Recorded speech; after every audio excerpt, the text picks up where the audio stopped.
Here's Eric the Midget. The reason I'm putting him through right away, I do have good news for Eric. Oh. Oh, good. I did a little work for Eric. Another perk for Eric, who is completely ungrateful and called you what yesterday? What did you call me again, Eric? I forget. I didn't call you anything. Yes, you did. Asswipe or something. That was the day before. No, you called him it yesterday, too. No, that was Fred replaying the tape. Oh, well. Yeah. Whatever. I still think he did. It's on tape. Trust me, the minute he's not getting what he wants, he'll be going back to that state of mind. Oh, definitely. I think he's in it now. I did a little work for our small friend. Eric was complaining to me that it's been 4 years since he's had an acting job, and it seems to be my responsibility. Right. And despite everything he says about you, he just accused you last week of ruining his life. That's right. You got rid of Johnny Fratto. You prevented him from going to the bunny ranch. You've done everything to this man. Hey, Jason, did you print out everything? I forwarded you something to print. All right. I don't see it, but I can do it from memory. What? Yesterday, kind of as a show of good faith, I looked at YouTube and found a bunch of people stealing your content, and I sent it to your people to kind of shut them down. Excellent. Well, thank you, Eric. And as a reward... That's something. All right, that's something. So anyway, Robin, as you know, I have some contacts in the television industry, and I've recently struck up a relationship with Robert Mills, who is a producer at ABC for the TV show The Bachelor, and I guess he does other work as well. He's a pretty big guy in television. You're not telling me Eric's going to be the next Bachelor. Well, I kind of am, actually. What I'm telling you... I'm club-fucking-footed, you asswipe. All right, listen. Fred, let him talk. Don't be pushing. Don't be rude, Fred. Dude, this is my job. He's sitting on the edge of his wheelchair. Stop it. Right. Sorry, So I started talking to this guy about Eric, and he listens to the show, and he says to me, gee, what do you think of Eric? He says, do you want me to have a meeting with him? I said, yeah, I do. I want you to have a meeting with Eric. I said, what do you got in mind? He says, I'm thinking about Eric. Maybe there's something we can do with him. I said, what do you mean? Could he be the Bachelor? And he goes, why not? Get out of here. Listen to this. So he goes, what about Eric even appearing on, they got a Bachelorette starting, this very pretty girl, Jillian. He said, what if Eric is one of the guys vying for her hand in marriage? Oh, my goodness. For a relationship with her. I said, I think Eric's open to this. I said, I can't speak for him. Will Eric be like the black guy? You can't throw him out the first round? I don't know, but they're talking about Eric being some sort of part of a reality show and being one of the stars. Oh, my goodness. Like a major focal point. So I said, look, I know Eric's looking for work as an actor. Well, it sounds like the acting He's also job... looking for a woman. It sounds like the acting job is going to have to be done by the girl. Well, there'll be some acting going on around him. Yeah, just like every girl that you're with, they act. Well, I have dated some actresses. Thanks for pointing that out, Eric. So I said to Robert, I said, listen, what's the shot of Eric getting a meeting with you so he can pitch himself and sort of maybe come up with something that he can be involved with your production company? He says, I'll be happy to take a meeting with Eric. Wow. He says, let Eric know that I will meet with him, and that he said to me that it's because of my relationship with you and the show and the fact that I like it so much that I would do this for Eric. How much you want to bet that Eric can blow this meeting? You think he'll get up? Yeah. Absolutely. Eric, are you going to up the meeting? No. No. Sure you will. He's just said no. He'll start making demands. He'll what? He'll start making demands. Like,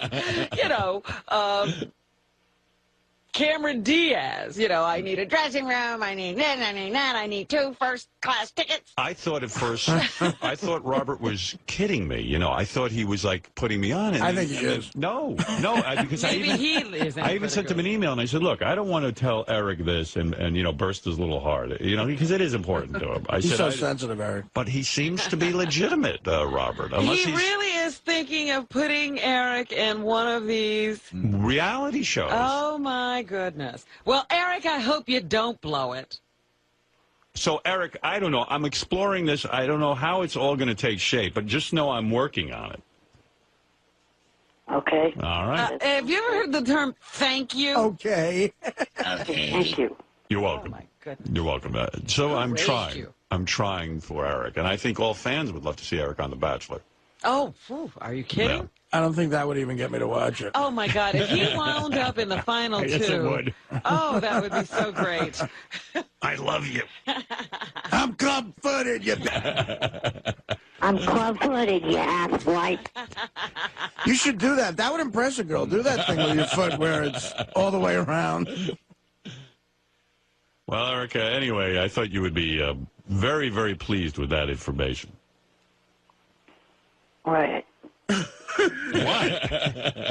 Eric's a shitty actor. I think he said right. Oh, right. I think he said what? Yeah. I think he vomited. I've heard him do that before where he mixes right and what. He Yeah. goes, right.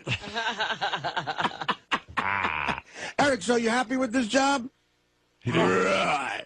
he didn't have the job yet, Artie. I mean, you you happy with this opportunity? Amazing, yeah. It's a meeting with this guy, Robert, who's evidently a big deal. Oh, of course he is. This is a hit show the guy produces. You don't just get meetings with people like that. That's a major thing. No.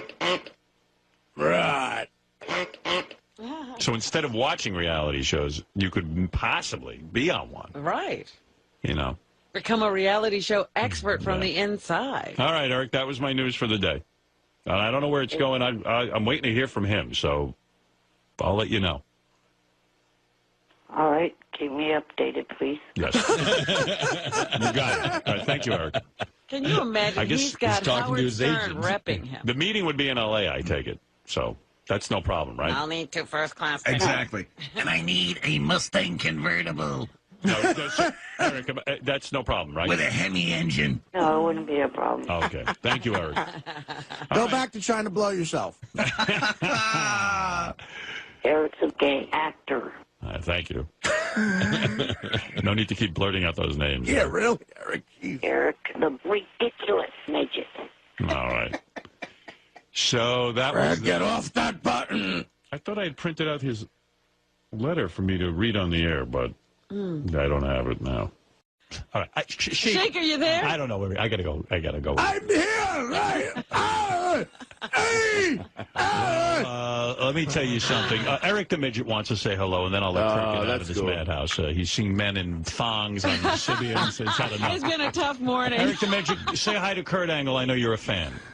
Good morning, Kurt. morning. How you doing? Oh, Eric. Nah. Kurt Yeah. wants to go out with me. Yeah. Not you, Eric. Big deal. How you doing, Eric? A big deal. All right, Eric, go ahead. What is your question? I wanted to know there's an event coming up in May in Oakland, and some of the TNA wrestlers are going to be at it. Are you going to be one of the people there? Yes, I am. Would you like to go, Eric? Yes, I'm hoping to go. I will make sure you're there. We'll get Wow. you backstage. We'll Oh, have you no, meet all don't the be nice to superstars. him. Oh, he's Eric the Oh, wait a Midget. minute. That's nice. Robin, I made him honorary member of the Main Event Mafia. All right, that's Eric, did you true, just that's hear that? Do true. you want to say Yeah. something to Kurt Angle? He just invited you to come backstage. He's going to set you up with tickets to the big event. Are you gonna say something now? Thank you, Kurt. Hey, wow, man. You're There he is. welcome. There's You're the little welcome. guy right there. Yeah, Okay. there he is. All right, Eric, thank you. Hold on. Well, I'm sure that there's arrangements that need to be made of some kind. What's this? Eric the Midget claims he hit a slot machine yesterday for $750,000. Really? You believe that? No. Me April neither. Fool. It's April Fool's. They go up that high. Big April Fool's joke. April Fool's, Eric. I'm club fucking footed, you asswipe. I know. Don't start out like that. Let's be nice. Go ahead, Eric. Do your April Fool's joke. Not an April Fool's joke. Shut up! You hit a slot machine for $750,000. It wasn't yesterday, but it was over the weekend. Don't you think did that'd you be in the make the paper? paper? Yeah. Don't you think a little midget that made $750,000 at a slot machine would have been in some paper? It has not hit the paper yet, but I did do it. Where did you do this? At one of the local Indian casinos. Oh. He's lying. We should call the casino and find out. Yeah, but why? Who cares? Let him have we his had to day. pay it. Wow, Eric, that's great. Congratulations. See ya. You want to know what I'm No, see you later. Take Well, care. you're Eric. going to the bunny ranch, of course. I am Eric the Flyer. What are you going to do with the money? He's going to buy the bunny ranch. Well, kind of technically. I asked Rich and Dennis if I could become a small partner. You are a small partner. You're a small everything. It was not supposed to be. I don't understand why you're making this up. I don't get it. Like, really. He's going to buy the bunny ranch. Who wrote this script? Johnny Fratto? No. Hey, I got a good idea. You should call that Howard and tell You him call that, and you tell him that you won a big payday at the casino. and you're buying into the bunny ranch. Got it? There's no joke to this. So, You're right. come Yeah, fly I'm yourself not to laughing. New York and let us see this new big spender. Johnny thinks I'm wasting my money by doing what I want to do by, wanting to partner into the bunny ranch All right. business. Eric, I got to go. Congratulations on the $750,000. Did you talk to Dennis about partnering? I just said that I did. What does Dennis say? We're going to have a meeting about it on the phone today. Have right. myself in. All right. Well, have a good meeting and let us know how it goes. Okay, I will. All right. Thanks, Eric. Congratulations. See, now there's a guy who believes in something. He's willing to put his money. Believe me, I wish Eric did win $750,000. I'd be thrilled. But to put his money in the bunny ranch, he's doing that because he thinks he'll be able to get the girls all. You know what's great? I was going to give Eric $1,000 because I had this sponsor that wanted to give it to me. Now I don't have to give it to him because he has $750,000. Give it to somebody who I'll give needs it to someone else. Okay, Eric. So no 1,000 for you. Okay. All right. Thanks. Bye. Give it to Richard. Do you believe any of that? No. No.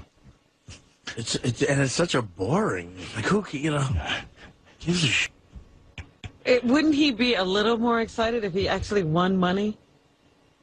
Yeah. Yeah, I think so. Yay!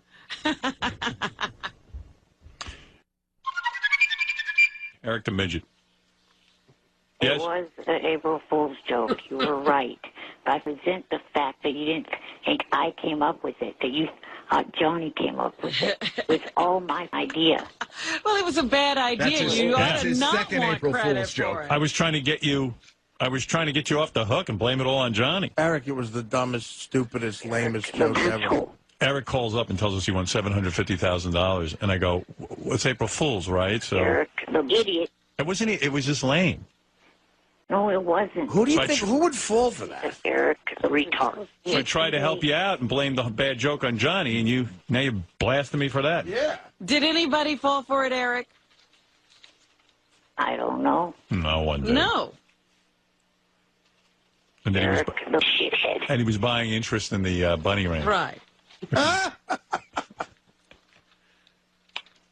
You're still not sure that it was me that came up with it.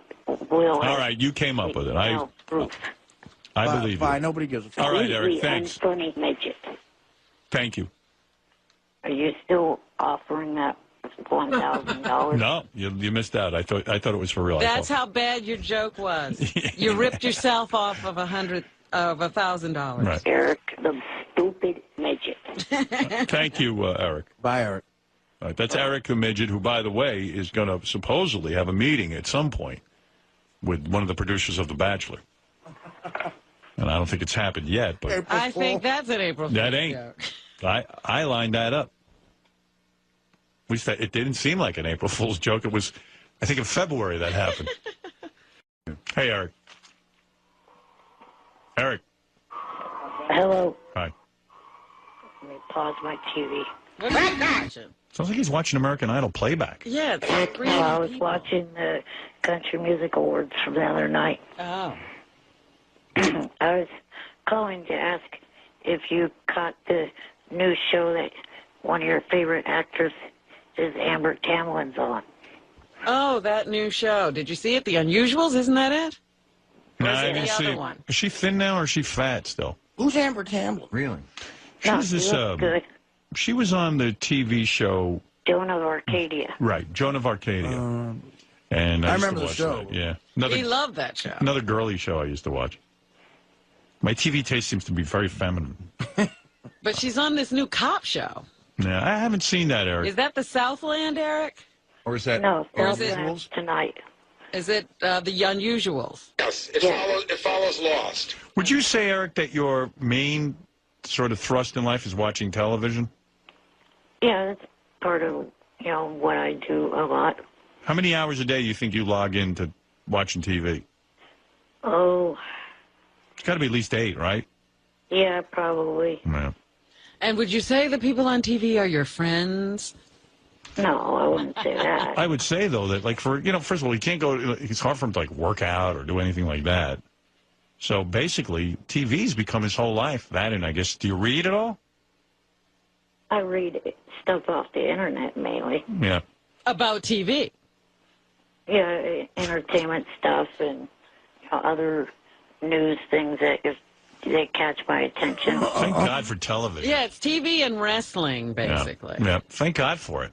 I mean, really, what a guy like this going to do all day? What do you do all Well, day? think about it. It's back when people had afflictions like this in the 1800s and stuff, they would read, I guess, or whatever the. Or they wanted to die because they had nothing. A lot of times they would die. Or they'd be in the circus.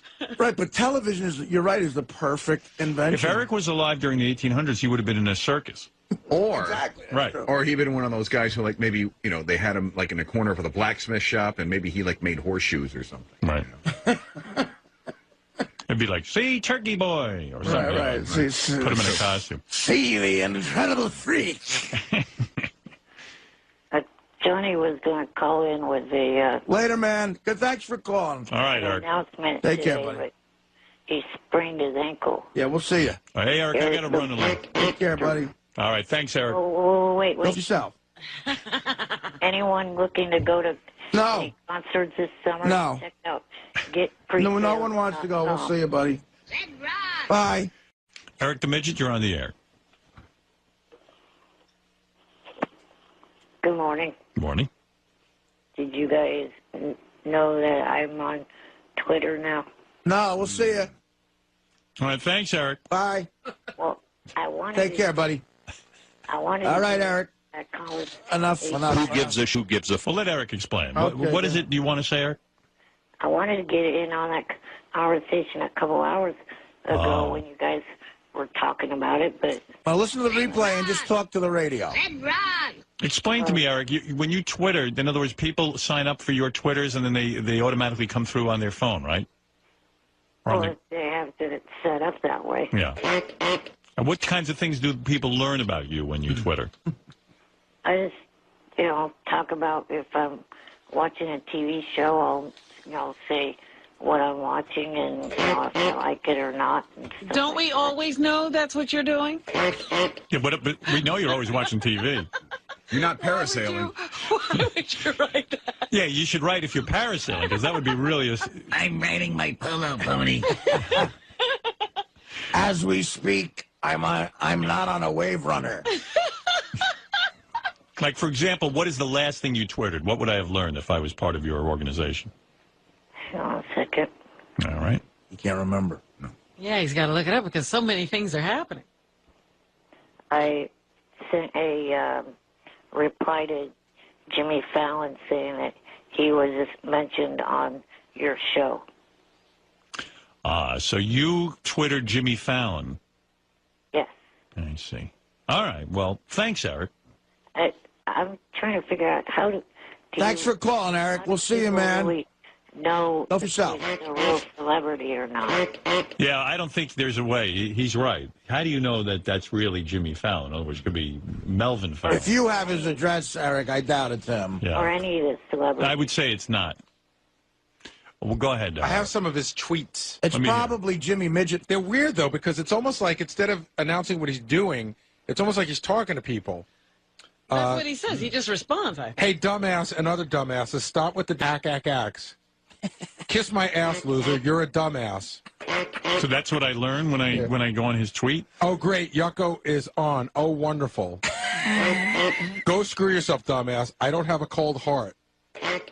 Richard's prank calls are so stupid. Wow. Okay, cathead. What a dick. Oh, here we go. Oh, like we care that Gary has a kidney stone. Wow. Interesting. Not. Eric, the rude, obnoxious, and annoying midget. I can't read the end of this. It says, watching last night's Celebrity Apprentice while I'm on hold with Howard Stern. Damn, Ivanka. And I don't see it finished because it didn't I print out. see. All right, Eric. Sounds like you're I up was to. saying Ivanka and Natalie are both hot. All right. Thank you, Eric. Eric, the black actor. Eric the Midget, you're on the air. Hello. Did you vote last night, Eric? No, I don't vote for anyone this season. Here, you look. What's going on in the background? None of your business, Robin. Johnny is on my cell on speaker. He fell asleep. Why? He was talking to you?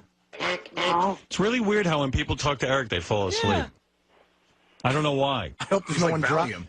I hope there's no one driving out there right now.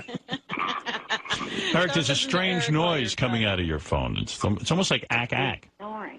Well, that's him That's snoring. Johnny snoring. Is Johnny hear sleeping that. on a frog? Let me hear that. Wait a second. It's an unusual snore. Anyway, what do you want to tell us, Eric? Stop. What? Eric, I got to go.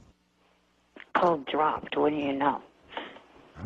Eric, please, what do you want? I mean, we're in the middle of a very tense situation. Artie's had a blowout with Lisa G. Robin was going wild. I was not going wild. She now was that's going wild, and a strange characterization. Her emotions. Defending me is wild. That's wild. She's never done that before. That is crazy. Wow. That was nuts. Robin and Fred got crazy, and thank God for it. Yeah, it was wild, and now you call in and you're telling us Johnny's asleep. And boy, you're screeching it to a halt. I'm taking this conversation down on dirt road. Calming down. I'm hijacking the Robin went berserk. She started eating a steak. What? You know how crazy it is in here? I'm having a green drink, and Robin has a bagel. They're all fighting, and I'm counting the days till I can retire. I got a year and a half to go, Eric. All I had to, you know what? I saw me sleeping late for the next year and a half. All I had to do was throw something at Lisa and make sure I missed. That would have done it. I would have done it. That would have done it. Sleeping in. I would have, I would have missed. You And then she controlled would have had a yourself. I was book. proud of you. Eric, go I ahead. would never do something to a woman ever, Thank you. ever. Badass. He said for me to go ahead. All right, you know what? I think I have to go to the bathroom. Come on, Eric. Go ahead, please. I'm calling because yesterday that guy made the claim of me stealing Johnny's credit card. I've never even seen any of Johnny's credit cards, let alone heard. I can stop you right. I can stop you right here. Johnny gave me a message you left on his machine, telling him to lie and say that the whole credit card thing was a made up. Why are you doing this? Whoops. Want me to play it for you? Dun, dun, dun, dun. What? Go ahead. Okay, here you go. This is Eric the Midget on Johnny Fratto's answering machine. Here we go. Hey, Johnny, I don't know how much of this show you heard yesterday or if you heard any of it at all, but some fucker called in yesterday, worthless piece of shoes, and he brought up the thing about the credit card deal. What we need to do is have you call in and tell them that it was just a bit. Maybe that way they'll leave me alone if they hear it coming from you. That's the only idea I could come up with is, you call in and you tell them it's a bit. That hopefully will put it to rest. See? This is a smoking Okay. gun. Yeah. So please We have the tape. stay up, ambient, stay completely awake, alert, and coherent. Show was as ambient way. What? Your show was as ambient today. Well, what do you now? What statement do you want to make? It was just a bit. Just a bit. You didn't get cars or order cars from the Money Ranch? I don't know if he carries Visa, American Express, MasterCard, Platinum, Gold. I don't know Eric. any of Nobody that. cares, Eric. Yeah, No, but that- Eric, you can let it go. Nobody Yeah. cares. And that's evidence. That's pretty clear evidence. I mean, that's like, Charles Lawton and witness for the prosecution. We think we'd get the conviction. I mean, if I had, he would had my ass in jail by now, and Right. he hasn't. He would never do Not that to even you. pressed charges. Nobody's He putting loves you. nobody's putting you in jail. No one can handle you in jail with your special needs. Oh, but you would get. Yeah. You would get. Oh, yeah. All right, Eric. Thank you. All right, All bye. right, there you go. Don't worry about it. How could you jail him? Right, Dominic Barber, you're on the He'd air. have to go to midget jail. You're on the air. Hi, Eric. Good morning. Good morning. I got a letter about Eric from Robert Mills. They had their meeting. Oh, you're kidding. It happened. Yeah. Eric went down to L.A. and had a meeting with Robert Mills, who I set him up with because Robert's in charge of The Bachelor and a bunch of other shows on ABC. He's a big deal at ABC, like a vice president of some kind. And he took a meeting with Eric and introduced Eric to a whole bunch of different casting people. And For them to come up with ideas for him? yeah. Eric, in your opinion, Eric, in your opinion, how did it go? It went well. Yeah. Really? I talked to Robert and a couple other casting people that he had me meet. Well, what was the gist of the meeting? Well, I can tell you. Because Robert sent me an evaluation. Howard, if you ever write a resume again, the first thing on it should be, I got an enormous ABC producer to meet with Eric the Midget. That's he's my power. The most powerful man in Might show business. be the biggest thing I've ever done in my career. I think so. Go ahead. No, this is something completely different I heard about Eric. What'd you hear? Someone called me yesterday saying he was outside of a tattoo shop, like handing out tattoo balm to people. What? Tattoo what? Tattoo balm, like stuff you rub on tattoos. Oh, you're talking about stuff that after you get a tattoo you put on, Yeah. like an antiseptic, an antibacterial cream. Tattoo balm. Tattoo bomb? I remember outside the tattoo. He was bombing the place. He was handing out A-bombs. Is that right, Eric? Do you have some sort of work handing out tattoo balm? No, I was not outside of a tattoo place doing that. You weren't That at... means he was inside. I was going around the streets of Beverly Hills, Doing what?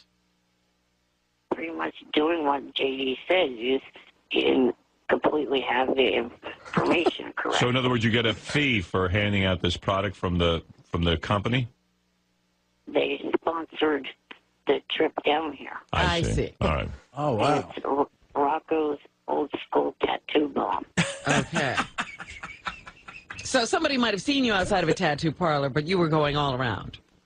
All right. So Rocco's Old School Tattoo Bomb was promoted. They gave you money to get down to L.A. for your meeting, and then They didn't give me money.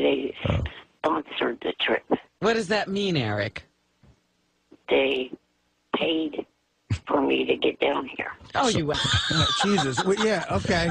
so it means they gave you money to in exchange for your services. Right. All right, never mind that. All right, look. How does Eric have better sponsors than us? Really?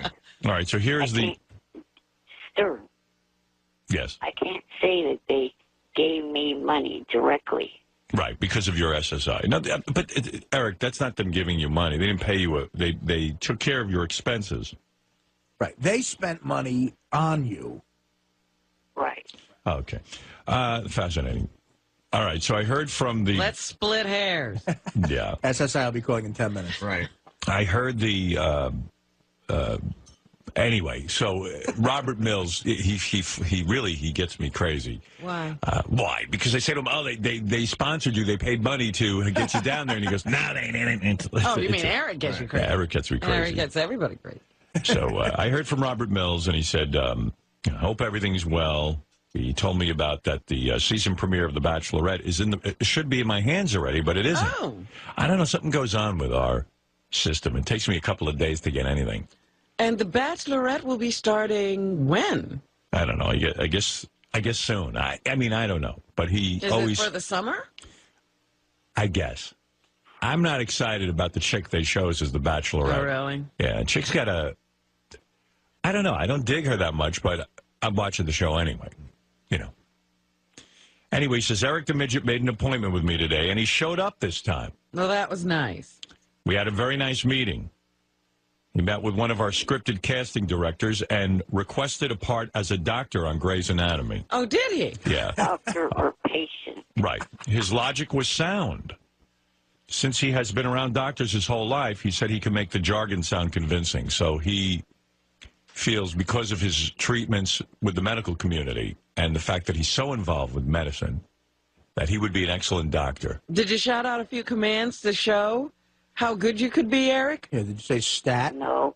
No.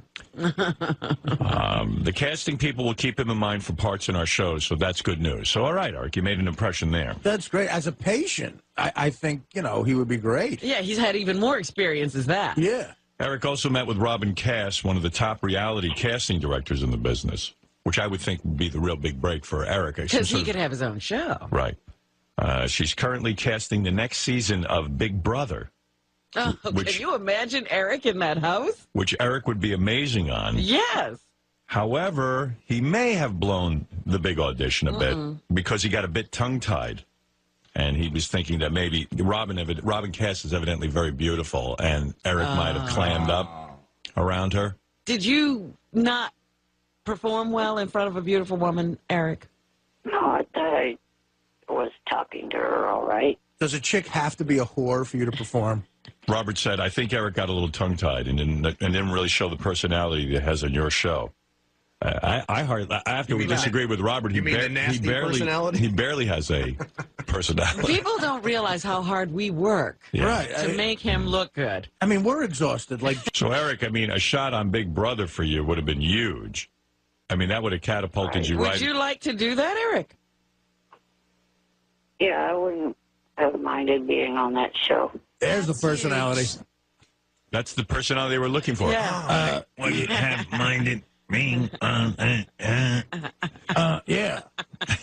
Well, I don't know what Big Brother is, but is it something where they throw people out of the house or something? Yeah. And everybody has to live together for a long time. What do you mean I'm out? They put a bunch of people in the house, and you have to somehow stay the longest in the house. Right, and people vote to get you out of there. I'm proud to say I haven't seen half a second of that. Yeah, me neither. Let's see. So anyway, he says Eric got a little tongue-tied and didn't really show the personality that he has on your show, so it was hard for her to get a sense of how he would be as a reality star. As a reality star, because it's a lot about the interaction between the housemates. Well, even Robert Mills says a reality star says they need to be able to put two words together. Yeah. Interaction. You fat junkie. But Eric had a hard time doing it. Fuck, hey, big nose. Hey, fat junkie. Shut up. Eric? Yes. So I guess, it was, Robert's on your team, so he was just saying he probably would have liked to see you talk a little more. Would you wait for them to bring the ideas to you? No. I was playing cat and mouse. Yeah, listen, Eric, we have a show called Mr. Personality. One of the pieces of good news is that I guess Robert's more convincing than I am because evidently Eric agreed to fly with balloons. Really? For what? He's going to promote the Disney Pixar movie Up. What a And Robert, You're going to do it for somebody besides us? That's a great gig. he said, "What, Eric?" I didn't completely agree to it yet. I'm talking to him about doing it. I'm not completely agreeing to do it yet. Wow. Eric is involved with the Disney Synergy people, and even Robert Mills says, if you're okay with this, I know the idea, of course, is yours. I'm fine with it. I just want We'd to see like to see Eric fly under any circumstances. Yeah, I don't care who gets him to fly. I just want to see him fly with balloons. And think of all the advertising the people at Rocco's Lipstick Bomb could get. But just imagine, Eric, we were just going to fly him in the studio. I'm sure Pixar is flying him outside somewhere. Well, the idea was we were going to push him out the window. Well. And see what happened. We were just going to open a window, and if he happened to fly. I'm sorry. We're going to start in here. We certainly wouldn't have pushed him. It'd be funny to see Eric, go over the Empire State Building. You Empire State Building. Also, they're working on Eric being in High School Musical 4. As what? The basketball. A doorstop? I'm Zac Efron's body double. So anyway, Robert says, hope everything else is good with you. Please let Gary know we're working on a show for him at ABC as well. Extreme Makeover Pitching Edition. Oh, God, everybody's getting in on the act. Look, I see a sitcom where Eric is a teacher. Boy, would that be great. I'd watch that. You kids. So, Eric, I guess on some levels it went well, on some maybe not so well, but Robert said that a lot of people at ABC are sitting and thinking about you, so that's pretty good, right? Yeah, definitely. Right. You know what? That is a great idea, though. A Wack Pack Big Brother. Yeah. Robin Cass never wants to see you again, but everything else went good. Well, it's funny you say that because we, for Howard TV, we have not a Wack Pack Big Brother, but we did have one of those reality things where all set up where you had to pick the king of the Wack Pack. Right, I remember that, and we never really got that done. And all the Wack Packers would be locked in a house and would have to come out, emerge with one winner. One leader, yeah. One leader, and then like with the Pope, big billowing white smoke would come out of the house. Right. The dope, right? We called it the dope. We called it the dope, and you'd be the head dope, but it never happened. Yeah, for a bunch of different reasons that I won't go into. We had legal issues. You can't have 8 felons in the same room together. It's against the law. So, Eric, what do you think? You're hopeful? Yeah, definitely hopeful that everything went well. And did you have lunch with Robert? I mean, what was the day like from your viewpoint? You got there what time? Got there on time. The meeting was set for 10:30 in the morning. Right. And we were in the meeting, talked to him and one scripted person from the casting department of ABC. And, how long did the meeting go? Oh, probably I think under an hour. So there was no lunch involved afterwards or anything like that? No. No tour. And no. were any of your representatives there? Were that guy who wheels you and stuff, was he in the room? Yes, he was there, plus Johnny and Heather Carrington. Who's Heather Carrington? She is an associate of Johnny's, who is like my acting representative. Oh. She's your agent? Yeah, pretty much. So it was you, Johnny. Oh, my God. They should have taped this whole thing. Yeah, it sounds like a big summit. Look, Mills, my father stole the space shuttle, all right? This kid gets a part. Fucker. Yeah, Mills. Yeah, Mills. Don't dick us around. We came all the way out here to make sure that this little gets his own job here. I got a piece of this, understand?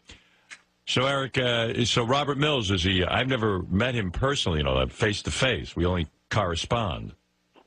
Right. Handsome man, good-looking executive. I mean, I guess. I'm a guy. Oh, you fag! No, I mean, is he well put together? Or you walk in with a big, powerful suit on, or what's his deal?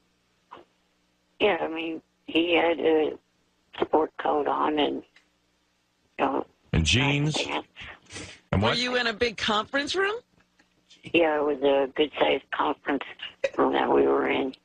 Wow. So he reserved the conference room for you. Oh. And like most Hollywood executives, does he wear a jacket, a sports jacket with jeans? That's their uniform. Yeah. Yeah, I'd say that's more than likely what he was wearing. He had a sports jacket with like a black T-shirt with a logo on the front of the T-shirt. Does he have hair or is he bald? Oh, he had hair. He had hair. I pictured him with hair. You and your hair and your sport jacket and logo. Q. Your L.A. This kid gets a part on Grey's Anatomy. Was Johnny Fratto quiet during the meeting, or did he try to take over the meeting and make it about him? In other words, try to get his own show on ABC? No, he didn't pitch anything for himself. Right. He sat Did he there. speak at all? He did some, but I did most of the talking. Good idea. No. I'll put Robin Cass out on the street, you understand? How much you want to bet Johnny ends up on Big Brother? I hope so. I just have the feeling. I'm out of the house. What's up? I think I feel sorry for Eric sometimes. You know how, he probably has to go to the store and shop, like, in the little boys department and everything? Right, sure. So I get an email. I just opened it up, and it said, hey, Eric was driving all over Beverly Hills yesterday in his Escalade, his new Escalade. In fact, TMZ even, reported on it. Right. So I opened up the pictures. He's in like a child's car. Let me see. Oh, no. Oh, wow. Where'd you get that, Eric? It's like a kiddie car. You got Rocco's Old School on the car. But he drove that all over town. But he's like driving on the sidewalk. Beverly Hills Right. Midget. One of the things was the company Rocco's old tattoo bomb promised me that I would get a Cadillac Escalade. I thought there was going to be a full-size Cadillac Escalade, and turned out to be this little car. There's Eric and his Escalade. Oh, my goodness, that's funny. That would have been great if you were at a Cadillac golf tournament to drive from hole to hole. Really? You know what's amazing about Eric's personality is, here's a guy who is incredibly, unlucky in life in the sense of how he was born. He's got all these incredible, disabilities. And Gary says, sometimes I think I feel sorry for Eric. That's the kind of emotion that Eric evokes. I always feel sorry for Eric. I know you managed to see that no matter what he's saying to you, no matter how ungrateful he's being. I see the beauty in Eric, where others can't. Listen, there are a lot of lazy f- out there, completely healthy, who don't have half the life he has. Oh, yeah. He's made some. If someone could someone call Johnny Sr. because he's trying to call me. Maybe he wants to get on air to say something. I got to talk about. This deal's going down. Well, Eric, I got to go anyway, so... Eric, go yourself. All right, take care, Eric, and congratulations on your big meeting, and I hope Let's something hope. comes of it. Let's hope that something good happens. Yeah, I hope you completely betray the show again for helping you. Thank you. Yeah, because if Eric becomes a big star, he'll shit he's on going to forget us completely. Who? Howard who? He will have done this all himself, and it'll be Howard who. You're My right. pleasure. I hope Eric becomes a big star. Howard who. I want to thank, for this Academy Award, Johnny Fratto, Heather Carrington, Rocco's Old School Bomb, and that's it. Eric, is that true? You're going to forget me if you get let's say, the big-time job, you get your own Your series? Golden Globe Award. Right. Yeah, Artie, you know a thing or two about bombs. You did beer league. This kid's funny. I want to thank everyone at Robert Mills Company. Eric, is that true? My agent Heather. Are you going to forget about me? I don't know. I probably won't. I don't know. Probably won't. I don't know. That means your history, Howard. He doesn't Wow. remember you now. You mean you wouldn't mention me? Let's say you win the Academy Award. You wouldn't get up on stage and mention me and say... Howard, we're here. It should be the first thing out of your mouth. You wouldn't say, Howard Stern got me a meeting with Robert Mills and set this all up for me. You wouldn't say that? Yeah, I would. The only reason Robert Mills even knows you exist and would think of taking a meeting with you is because of what's happened to you on this show. Right. Right. I want to thank the SJFCSG. I want to thank the chick who I sent a picture of my cock to. All right, Eric, I'm curious. If you would role play with me for a second. You've just won the Emmy for your role on Grey's Anatomy that Robert Mills set up for you. As an patient. Let's say, you played this unbelievably sensitive patient who, is dying in the hospital. You have something wrong with your rectum, I don't know, and you Rectum cancer. And you start. I had a club foot. And you start out as this sort of ornery patient. I'm And club-footed, you asswipe. you start out as this horrible patient, and then you somehow are won over by the doctors, and it's the most moving role people have seen, and you're nominated for the Emmy, and there he is. George Clooney is up there, and he actually presents you with the Emmy. Let me hear your speech, if you would. Just ad-lib it. I just want to thank, the people that got me to start in the business, Howard Stern and his show, and Robert cut him off. Mills. Very good. Play the music. Thank you, Eric. I'm listening to the speech. Give me. And also Yeah. Johnny and Heather Carrington, and last but not least, my parents and God. Very nice. Very nice speech. You think there's a God? Yes. I want to thank the people at Caddy Mini Escalade. What did God do for you exactly? I mean, Jesus. I don't think there's a God because I'm ugly. Do you have any blessings? Yeah. I mean, I know you got laid at the Bunny Ranch, but... Anyone could do that who's got a fistful of 20s. Boy, that is really inspirational this morning, ladies and gentlemen. Eric believes in God. Eric believes in God. As Artie said, he goes, I don't believe there's a God just because I'm ugly. I mean, imagine, Eric wakes up and goes, God did this to me. I don't believe there's a God because I don't play shortstop for the Yankees. Why do you believe in God? Why would a merciful God, give you your afflictions? Well, obviously he's not merciful. He's got a sense of humor. Maybe Eric was Hitler in the former life. You can't make us all look the same. Right. Why not? Yeah, why not? Because it would be boring and pointless. You think for all of us. God cares if it's boring for us? Apparently, that is his major concern. Yeah, he doesn't want anyone to be bored. No, I got news for you. Life is pretty boring. So he made Eric, completely. Yeah, he made Eric for all of us. He could have given him freckles. Yeah. He made it easier for a dog to maneuver. Why couldn't he make everybody look like Brad Pitt? And you had to put dots in different places. Right. So we know each other apart. Maybe I'm guessing, but I have a feeling Eric was told this over and over again as a kid. As a mantra. Like his parents kind of said to him, God couldn't, young Eric, God couldn't make us all the same, so he made you different. I'm club-footed, you half-white. The kid who wheels Eric around, I met him out in San Francisco, and he told me that he feels there is a God as well, right before he got insanely drunk at my show. But was it that the kid who came with Eric, the kid who always has the red shirt on, the Cincinnati red shirt? Yeah, he was with me. Yeah. Well, he didn't talk, did he? Did he talk in the meeting? That'd be funny. He never speaks. Wouldn't it be funny if everybody got on a reality show but Eric? Like everyone in that meeting? Heather, Johnny Fratto, the it kid was in a the casting call for everyone but Eric. the kid in the red shirt. That's his uniform. He's got a red shirt on. Like he becomes a huge superstar in Big Brother because he's the kid in the red shirt. I believe in God. That'd be horrible, right, Eric? If they all ended up with shows and you didn't get one?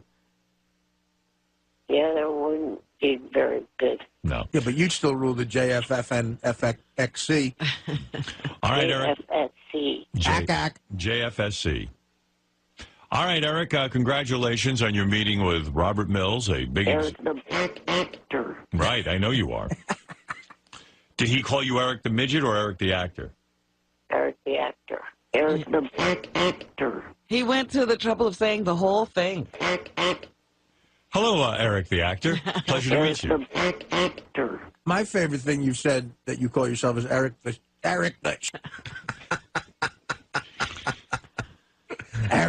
dick wipe. Eric the mouse wipe. Eric the nut. Eric the asshole. Eric the butt. All right, Eric. What a great name for a reality show, Eric the butt. Right. Eric, thank you, and congratulations on your meeting, and I hope something does come of it, okay? Okay, I think Johnny may be calling in. All right. Thank you, Eric. We don't care. Bye, Eric. Eric the gay midget. Thanks, Eric. Okay. Yeah, Eric. Bye for now. There he goes. Go for yourself. Well, I'm glad he made it to the meeting and didn't leave it up to the Idol finals.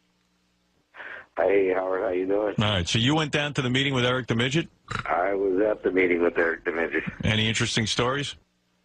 Oh, he was interesting the whole time. Well, first of all, a year ago, we had to get him down here, didn't you?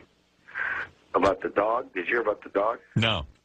This guy, the day before, goes to the ASCPA and gets a 75-pound boxer. Eric? Eric does. No. He got himself a dog? Not a dog, 75 pounds. I told him that'd be like me getting a 900-pound dog. Right. How could he take care of a How's he going dog? to take care of a 75-pound dog? That would be like me getting a 2,000-pound. It's a 3-year-old dog. It's coughing real bad. It's got like whooping cough or something. Yeah. We couldn't wait to get rid of that one. Anyway, I yelled at him and I made him take the dog back. And then I promised him a Cadillac Escalade. if he would get here on time. Right.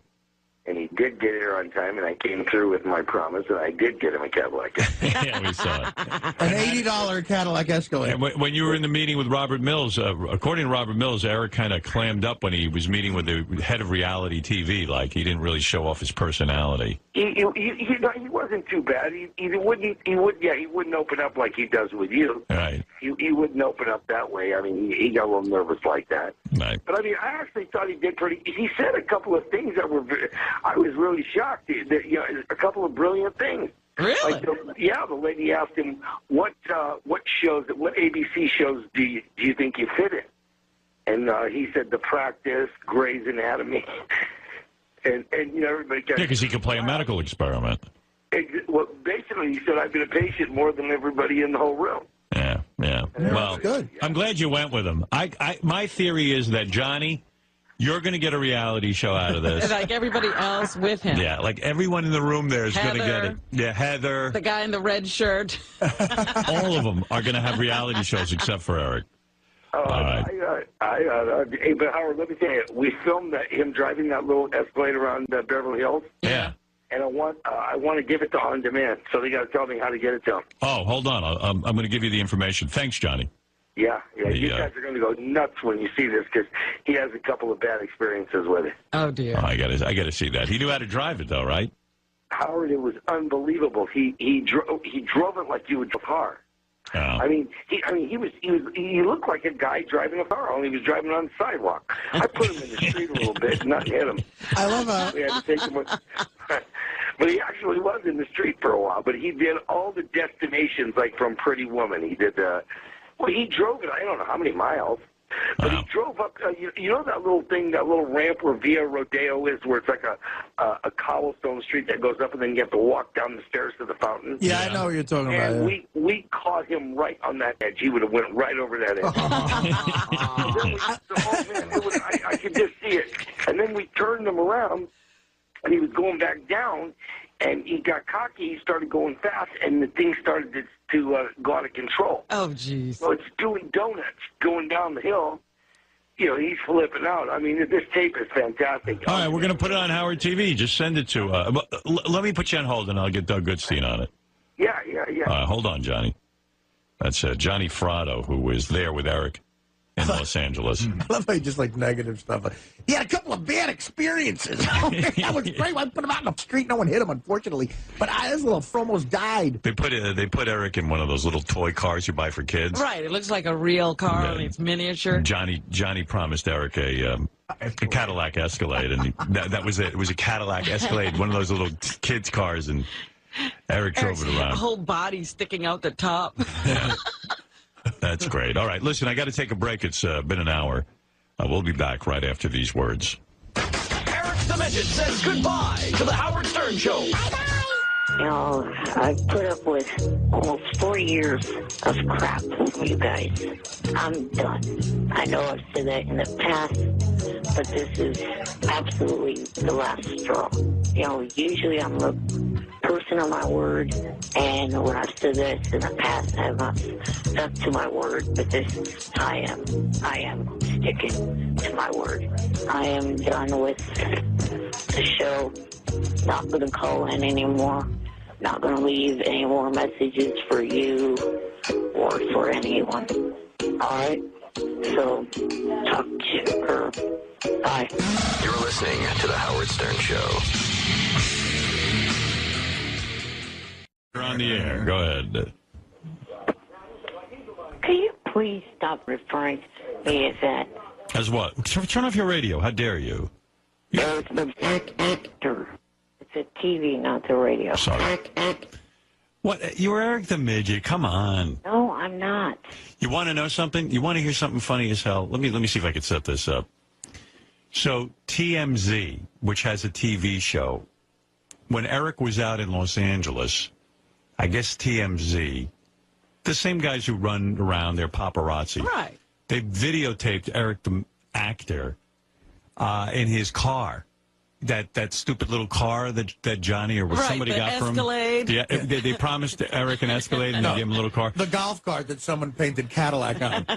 So they did a little report on it on the TV show, the TMZ TV show. Eric the Midget was on, the TV show. And now Eric's livid because they called him Eric the Midget. So here, first of all, here's the TV show that Eric was on. This is a clip from TMZ. What page is this on, guys? GP2 yellow. JD2 yellow. GP2. GP2 yellow. There you go, Vault. All right, here's Eric on TMZ.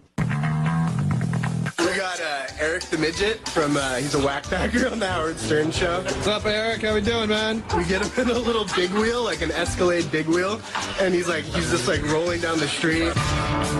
He's like honking the horn. It's got like a little system on the back. That looks like a system back there, man. And then he like pulls up and he valets it.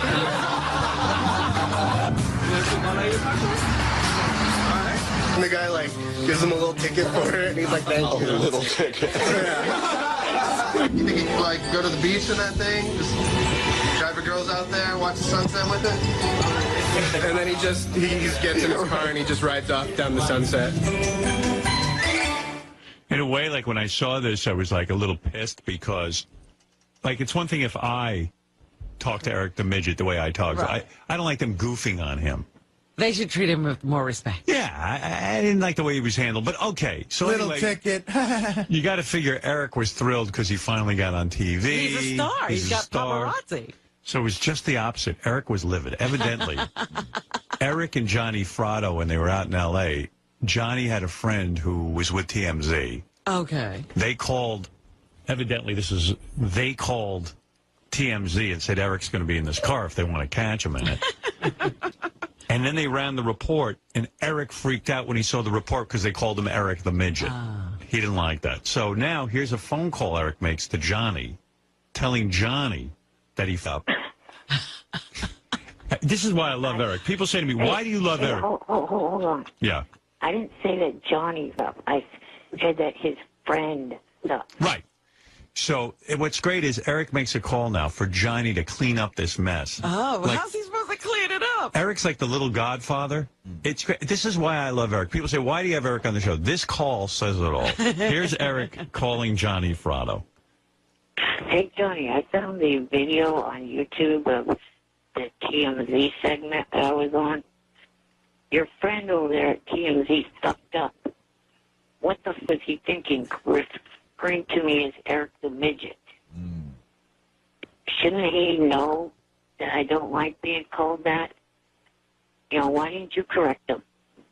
You were standing there along with, others. Why didn't you say, no, wrong name to call him?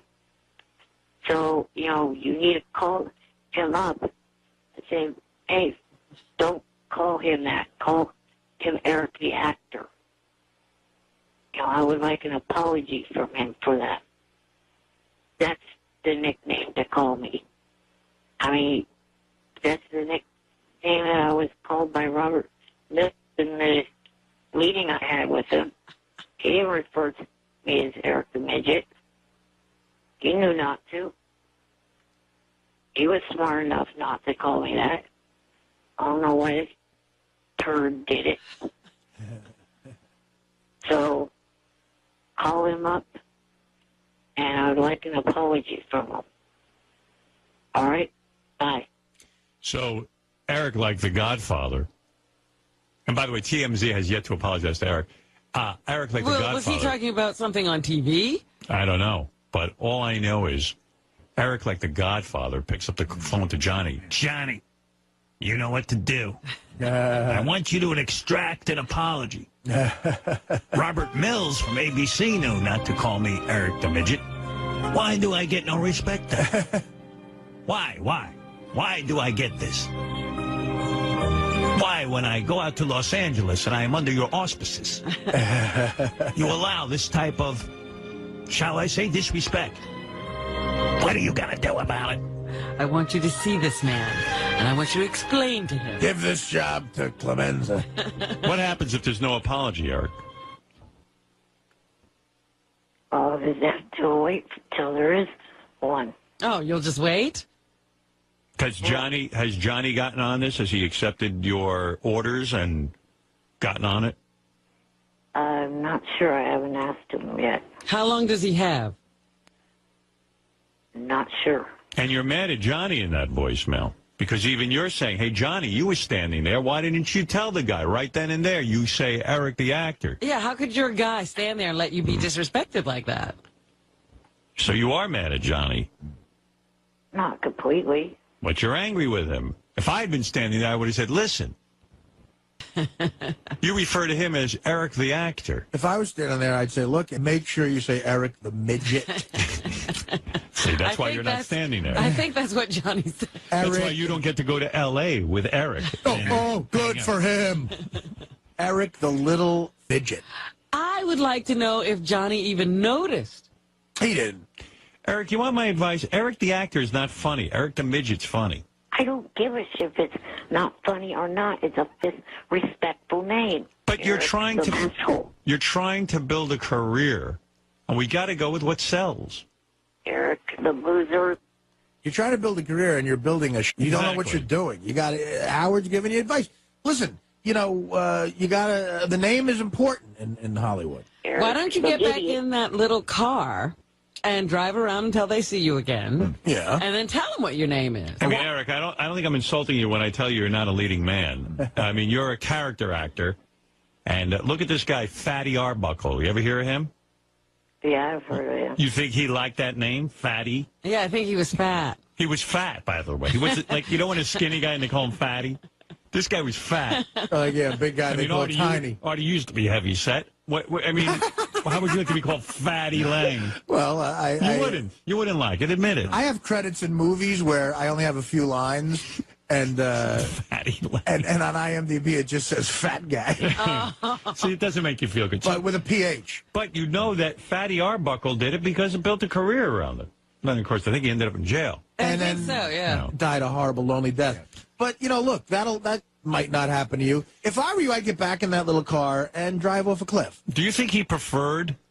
Would you think Fatty Arbuckle would have preferred to be called Adam Arbuckle and have no career? Or have a career and be Fatty Arbuckle? What do you think, Eric? I guess the other being called, you know, Fatty Arbuckle and having a career. Exactly. That's the way I look at it. It backfires on people when they have an embarrassing name and they don't get the career. Like there's a road comic named Looney Skip Rooney. I know Looney. Do you know Looney? I know Skip. Yeah, he used to do our show. Maybe that's how I know him. He's from the Uncle Floyd show. Yeah, Looney. Is he still doing comedy on the road? He might be. So, you know, sometimes it doesn't work as well. I mean, I'm sure Looney has, you know, some fun. Looney Skip Rooney. Looney Skip Rooney. You call him Looney when you say, hey, Looney. I call him Looney. That's the best ever, Looney Skip Rooney. Looney Skip Rooney. It's so great. I think I once had him on. I know what it was. Here's a story. Go Crazy Lenny. That's so what your it said. point is, Eric the Midget seems to be the name, whether Eric likes it or not. You need it. Go with it. Yeah, we were just talking about this the other day. Like the goofy name of my book, Too Fat to Fish. For some reason, Letterman thinks that's a goofy name, and he uses it sometimes. Eric, you see what we're saying? I know you don't like the name, but I think it's become you. Hardly any little person out there likes that name Midget. Right. How many of you watch TLC? No one. None of us. Nobody. We're heterosexual. They have a little people, big world, little couple, and another family.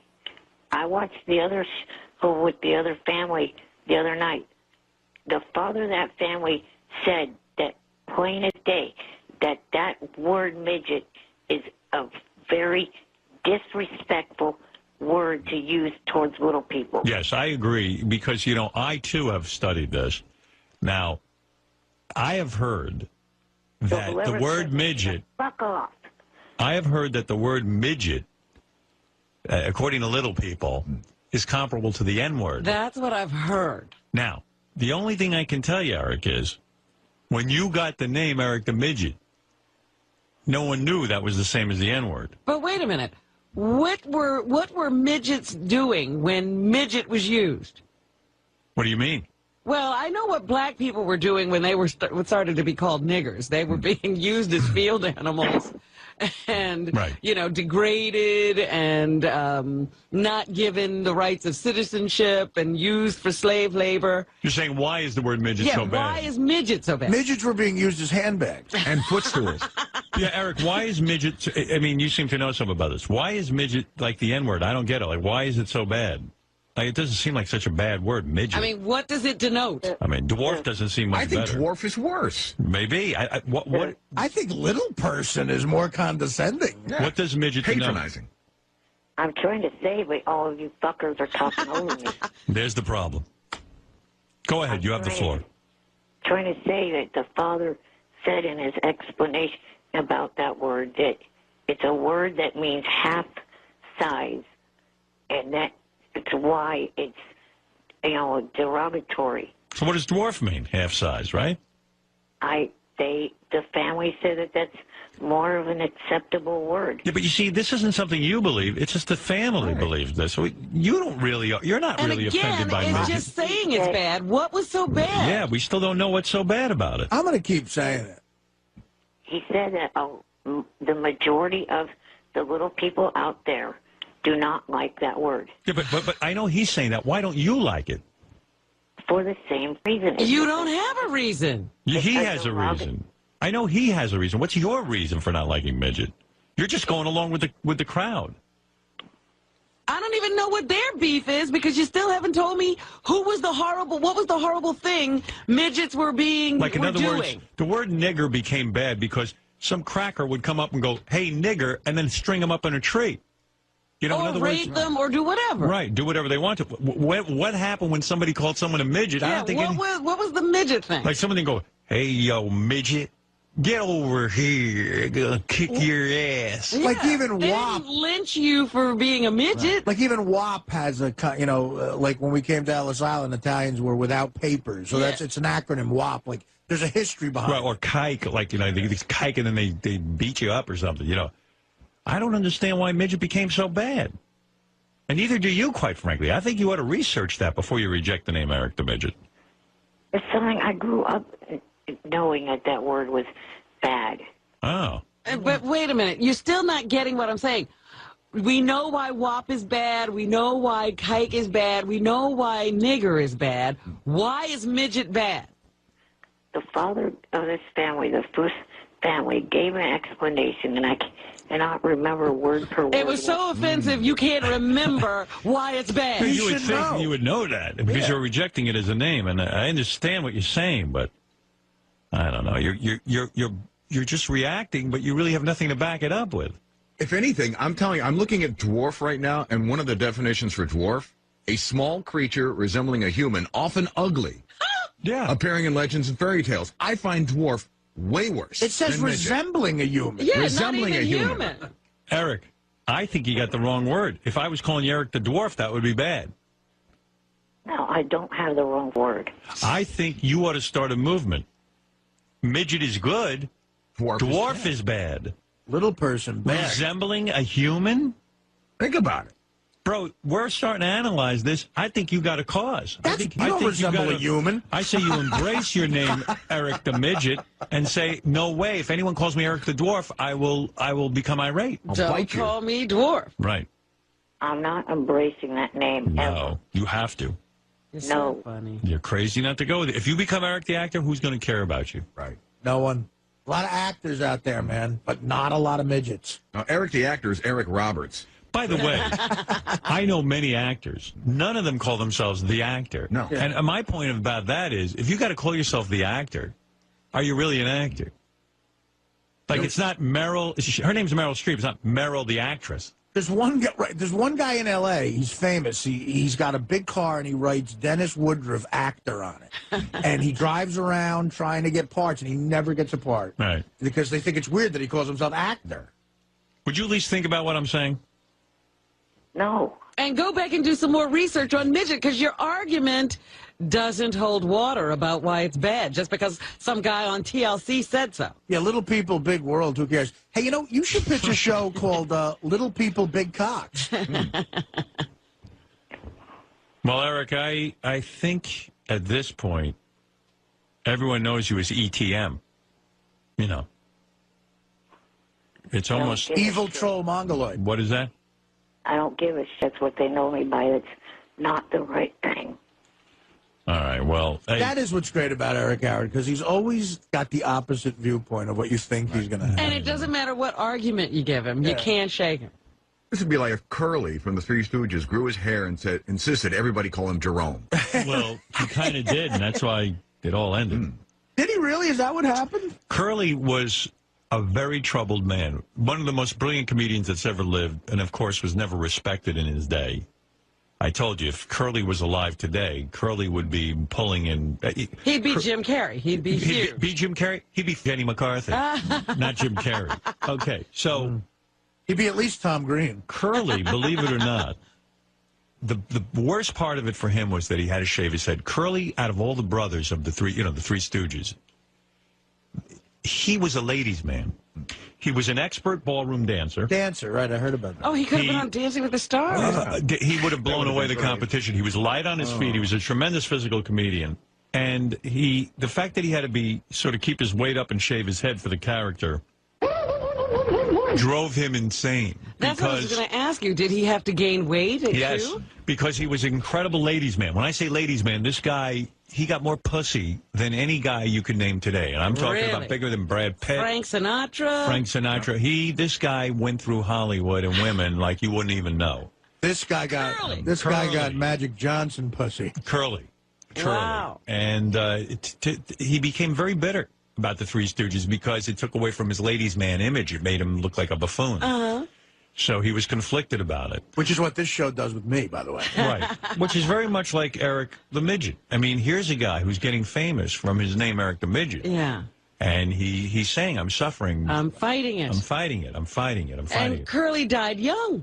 Curly died an unhappy man. I don't want Eric to go out that way. There's a Three Stooges movie I watched once that the ending is dark. He's in the hospital dying, and Mo, according to this movie, Mo goes to him and gets him to sign something that, like, gives any money that he made off that he might make in the future to Mo. Oh, geez. You know, from the residuals that never happened, I guess. That's business. Yeah, Mo was always thinking. In fact, Artie, I need you to sign something. And shave your head. And shave my head. I did that once on Coke, by the way. All right, Eric, I hear what you're saying. Let me know what happens if Johnny can get TMZ to apologize to you. I'd like to hear the final, the sort of the wrap-up to that, okay? Yeah, but Does Eric object to midget cars? Because I've heard that term. Yes, he does. He does? Yes. You don't like midget cars, right? No, not really. By the way, I have heard this whole thing that midget is the same thing as the N-word, and I went out and I tried a little experiment. I found a random little person, and I said, hey, midget. And then I found a random black guy, and I said, hey, nigger. And it turns out there's a huge difference. One will get you smacked in the shin, and the other one will get your ass kicked. All right, Eric, I got to go because I'm running late. It's an hour and 18 minutes into the show. I haven't taken a break. Check out the idol. See you later, Eric. Let me hear this. Yes. JFSC.tv. What? Check out the last Idol show tonight on the JFSC.tv. All right, Eric, I got to run. Thank you. All right. Yeah, Idol show tonight. All right, Eric, go for yourself. Yeah, Eric, I like that message you left for Johnny. I've got to take a break. We're going to come right back. We got a big shoe for you today. Hey, how are you doing? Hey, man. Eric is losing his mind again. He wants to be called, because yesterday when you had to talk about Fatty Arbuckle or something. Right. Now he wants to be called Eric Masserino, which actually means midget in Italian. And I told him, no, you ain't embracing no Italian stuff here over here.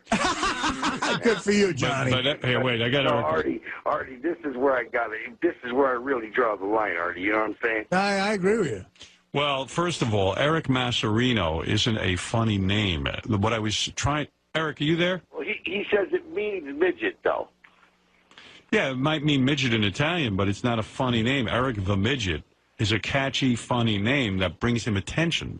This is what I'm telling. Eric, do you really want to be called Eric Masserino? Yes. Let me hear you say Masserino. Eric Masserino. He wants to be Italian. That's what this is. Well, first of all, he's not Italian. Second of all, Eric Masserino is not a funny name. You know. You don't know my family background. Maybe I do have an Italian. Eric, I promise you, you're not Italian. Hey, you want a little Italian in you? I know an Italian midget. Artie, tell him, please. Nah, this kid ain't a paisan. No All way. right, so Eric, no way. I think you're missing the point of what I was telling you. And I wasn't trying to be funny. That Eric the Midget is a name that I know you don't like, but the fact of the matter is it makes you funny. It's an unacceptable name. Now, wait a minute. Hey, Howard, how about if he changes his name legally to Eric the Midget? If he legally changed it to the Midget so that now it doesn't have that connotation, it's just a name. His real name would be Eric the Midget. What about that, Eric? No way. Well, I got to tell you. Be Italian. I got to tell you, Eric, I think you're way, way out of line. Eric, did you look up what midget means, and now can you tell us why it's so offensive? He doesn't even know why he finds the word midget offensive. Well, he had a whole day to figure it out. Did you figure it out, Mr. Masserino? Master Masserino. Don Masserino. All I'm going to say is the fact that the terms little people and little person, at least you're addressing the person as a person. Yeah. With the word midget, it's too broad of a word. Then what about dwarf? Why is that not offensive? Dwarf means... Same deal. It's very broad. Dwarf means almost human-like. It seems human. I mean, that's and as Fred said yesterday, little person is patronizing. Why not just person? You know, I mean... I think somewhere along the lines... At least they are addressing the person as a person. I mean, yes, it has the word little in front of it, but still, at least you are acknowledging that it is a person. What about, but like, I'm not called... Wouldn't all children be considered little persons? Right. Children? Well, I guess. Yeah, but you don't want to be compared to a child. You're not a child. You're a grown man. Well, you're a man. How about we compromise? How about Eric the Midget person? But in all defense of Eric, good. Howard, I looked up, you know what midget means in Latin? What? Nigger. Oh. What? How about Eric the Midget person? No, that doesn't work either. Look at this. I'm looking on Wikipedia. Midget is a term used to describe an exceptionally short person. Right. How offensive is that? How about Eric the Shrimp? See, I think that's more offensive. I don't got that funny feel to it, Artie. Right. Eric the Midget is the name. ETM, people call him. You're stuck. I think you got the Fatty Arbuckle thing going on there. How about if you want to be Italian sounding, how about Eric the Gacchiarone? And Hervé Villachez, he insisted on being called a midget.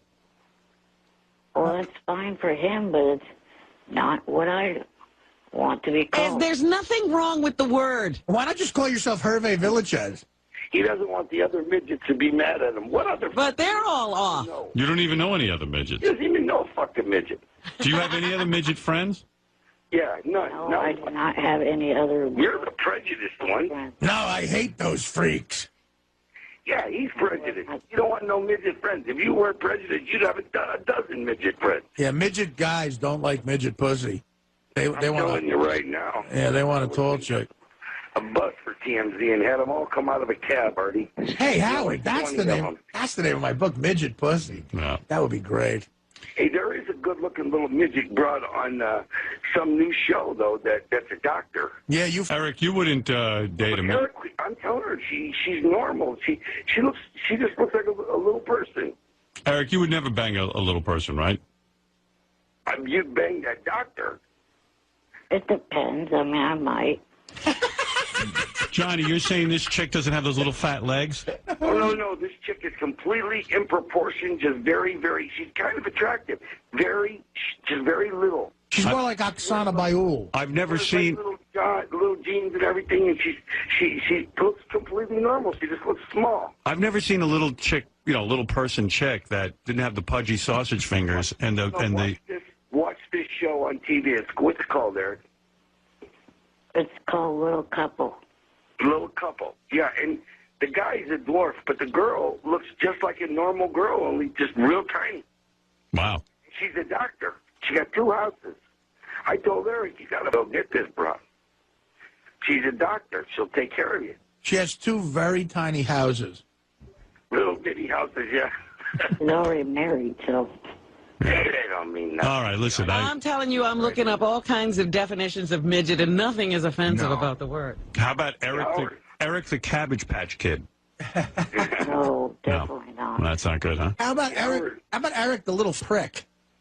Howard, I've also told him that I am not going to call TMZ and ask them to apologize. Yeah. Even though he's been calling me all day off the hook trying to get me to do it, I ain't going to do it. Of course not. I'm trying to explain to him that was a favor, that they did that was a nice favor, that was a nice gesture. Eric, it was huge that Johnny got you on TMZ. And instead you're focusing on the fact that TMZ called you the midget. I mean, That's huge. I mean, these guys are finally paying attention to you on a national television show. Huge. How about Eric the Pygmy? You know what Eric's thing is? He hates he hates Eric the Midget so much that now it's got to be his name because he's been on TMZ. It's a national show. He can't get rid of it. That's what I was feeling when this whole thing started. It's stuck. It's got to stick, Eric. You got to be Eric the Midget. You want to make money from the corporate world? How about Eric the Mini Cooper? I like that. Eric, I think you got to go. It's like Baba Booey. It's like a name that just sticks. Hey, Howard, earlier when you were talking about that thing with Springsteen and the broad that was the husband that was suing and everything. Yeah. And you brought up the thing about the stripper in the car. Right. My mother used to get mad at my dad over, like they'd say he killed somebody in the paper. Right. And he'd have to, defend himself. And then she'd bring that shit to him all the time. He killed that guy, and my dad said, I didn't kill nobody. Right. It says in the paper you stole the space shuttle. How did that happen? All right, Johnny. All right, Eric, I got to leave, but good luck. Eric, I don't know what to do with this Eric the Midget, Eric Macerano. I don't know what to call you anymore. Tell him, Howard, he's just got to be Eric the Midget. Change your name legally to the Midget. And he doesn't like it. Derogatory. He doesn't like it. How about Marvin Hagler, the famous boxer, changed his name to Marvelous Marvin Hagler, and that's the most ridiculous thing I've ever heard. But people remembered it. Well, then change your name to Marvelous Marvin Hagler, Eric. All right, I got to go, boys. I got to take a break. We'll see you later. Take care. Bye-bye. Eric the Midget, you're on the air. Eric? Good morning. Good morning. Go ahead quickly. I was calling in because I was emailed something by Johnny and noticed that I was not mentioned in it, and he was mentioned in it, and so was the show. And it was a book called Everything Mafia. Okay, see ya. What? So, Eric, you're complaining. There's from what I'm understanding here, there's a book called Everything Mafia. There's no such thing as a mafia, first of all. Eric, is that what you're complaining about, that you weren't mentioned in a book called Everything Mafia? Correct. Why would you want to be in a book called Everything Mafia? Well, I mean, the show is mentioned in it. I'm associated with the show. Johnny's mentioned in it. I'm associated with him. So why did, you guys get mentioned, but I didn't? Well, I don't know I don't know the answer to that, Eric, but I could certainly understand why you'd be upset. Why wouldn't you call the author? Seems to me you've been handed a terrible blow not being mentioned in the book. We can't help you. Let me think about why. Because Howard's world famous, and you're on your phone right now with some broad in St. Louis who's really a dude. No, I'm not, fat ass.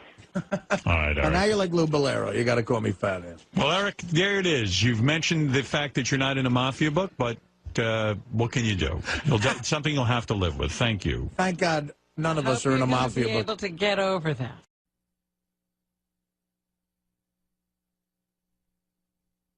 There we go. Eric the Midget, you're on the air in Sacramento. Eric the Black Actor. Eric? I'm here. I wondered where you were. Call in to defend Stern. Will you please ease up on the sound effects, idiot? Red Ron! Good request.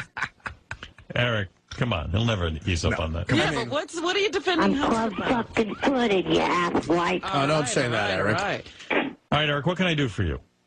Well, I heard last week that you were getting attacked by that KTLA guy, and it also seems that you and I have that in common because I was getting attacked last week by a KTLA worker. Who attacked you? Oh, Jillian Barber. Yeah. Jillian. Jillian doesn't like you on the show, I don't think. Her. She also doesn't work at KTLA. Spade did. Where does she work? She works for the Fox affiliate, but it's not KTLA. Right. Yeah, right. It's Fox. Thanks, Johnny Frotto, for telling me that. Yeah. Well, what's the difference? So you're mad at Jillian for bad-mouthing you. Well, she's not a fan. She doesn't get it when you call in. A lot of fans of this show don't get it when you call in. She's just one of them. She's a stupid. No one cares about her dumb ass. Well, that aside. She used to say that everything on the show she loves except for Eric, believe it or not. I'm not kidding. Really? I've heard of that. Yeah. That's great. Someone needs to send her a quarter to go to a pet shop to have that thing gnawed off her face by a rat. Nice one. What talk thing? about? What thing?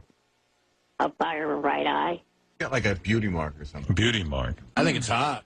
Now, I was handed a note, Eric. You think you have a hernia. I'm sorry to hear that. This kid has so many medical Now, problems. how did he get a hernia? I mean, what happened now? It's a part of my disability, the muscle wall of my stomach, that holds all the intestines and everything back. Yeah. It's weakened, and it can allow parts of the digestive system to pop out if it, wants. What are you going to do about it? Are you going to get operated on, or are you just going to leave it? Well, I had a CT scan done yesterday to see exactly what's going on. And hopefully this Friday I'll hear the results from the doctor, and then after I get back from my vacation, and we'll see what, needs to be done.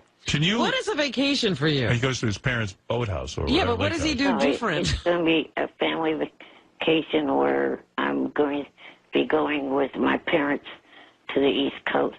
Where on the East Coast?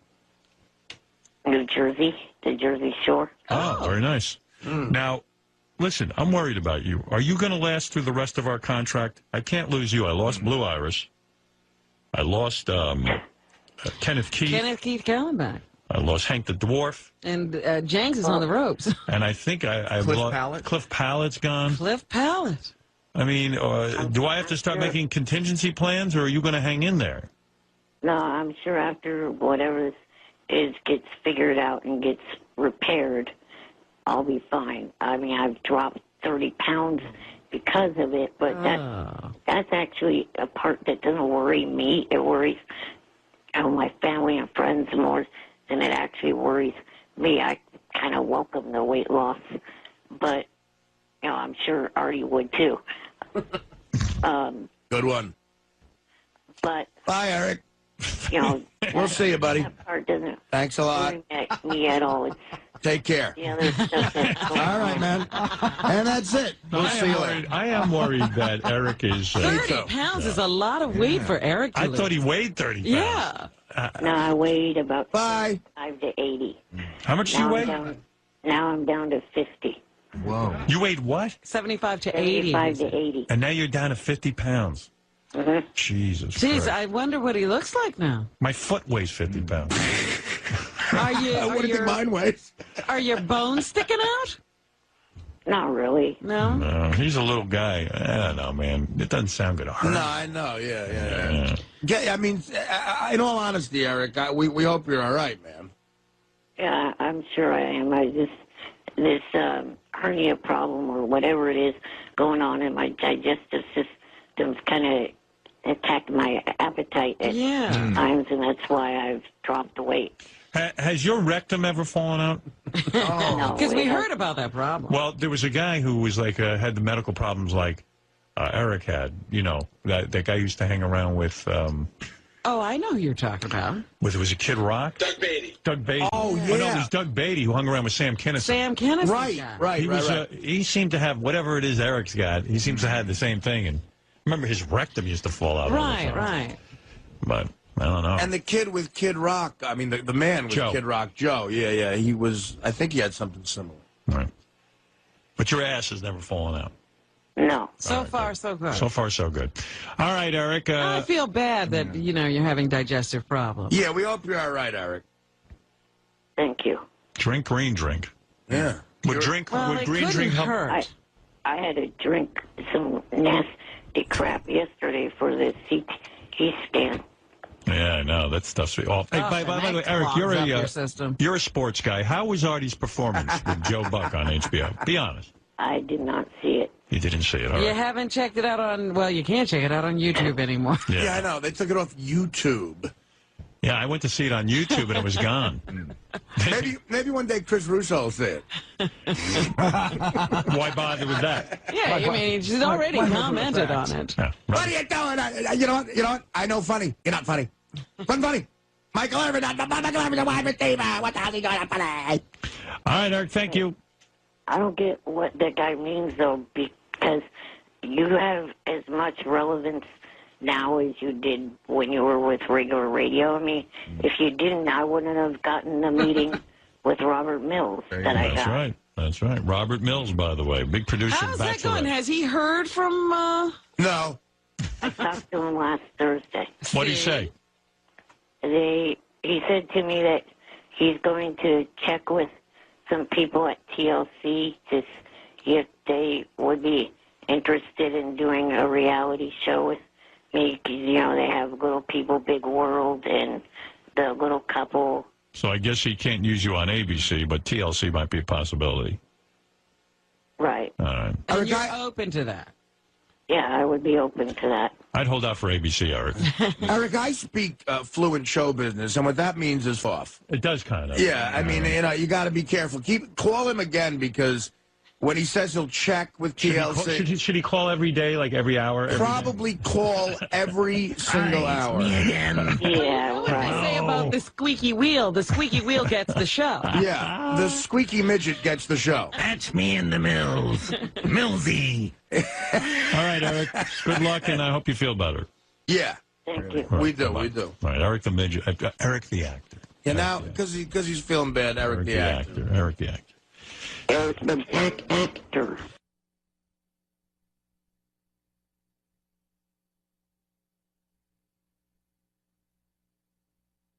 Eric the midget is on the air. I haven't heard from him in a while. Hey, Eric. Good morning. Hello. I was calling in for a couple different things, one of which Brooke Hogan was in your studio a couple months ago talking to you about whether or not she would do Playboy. Right. She posted some photos on her MySpace page of a LA photo shoot where it's pretty close to being Playboy photos. Naked? Where do you see those? On MySpace? Yeah. And what do? You type in Brooke Hogan? Well, if you're on her friends list, you can see her photo gallery.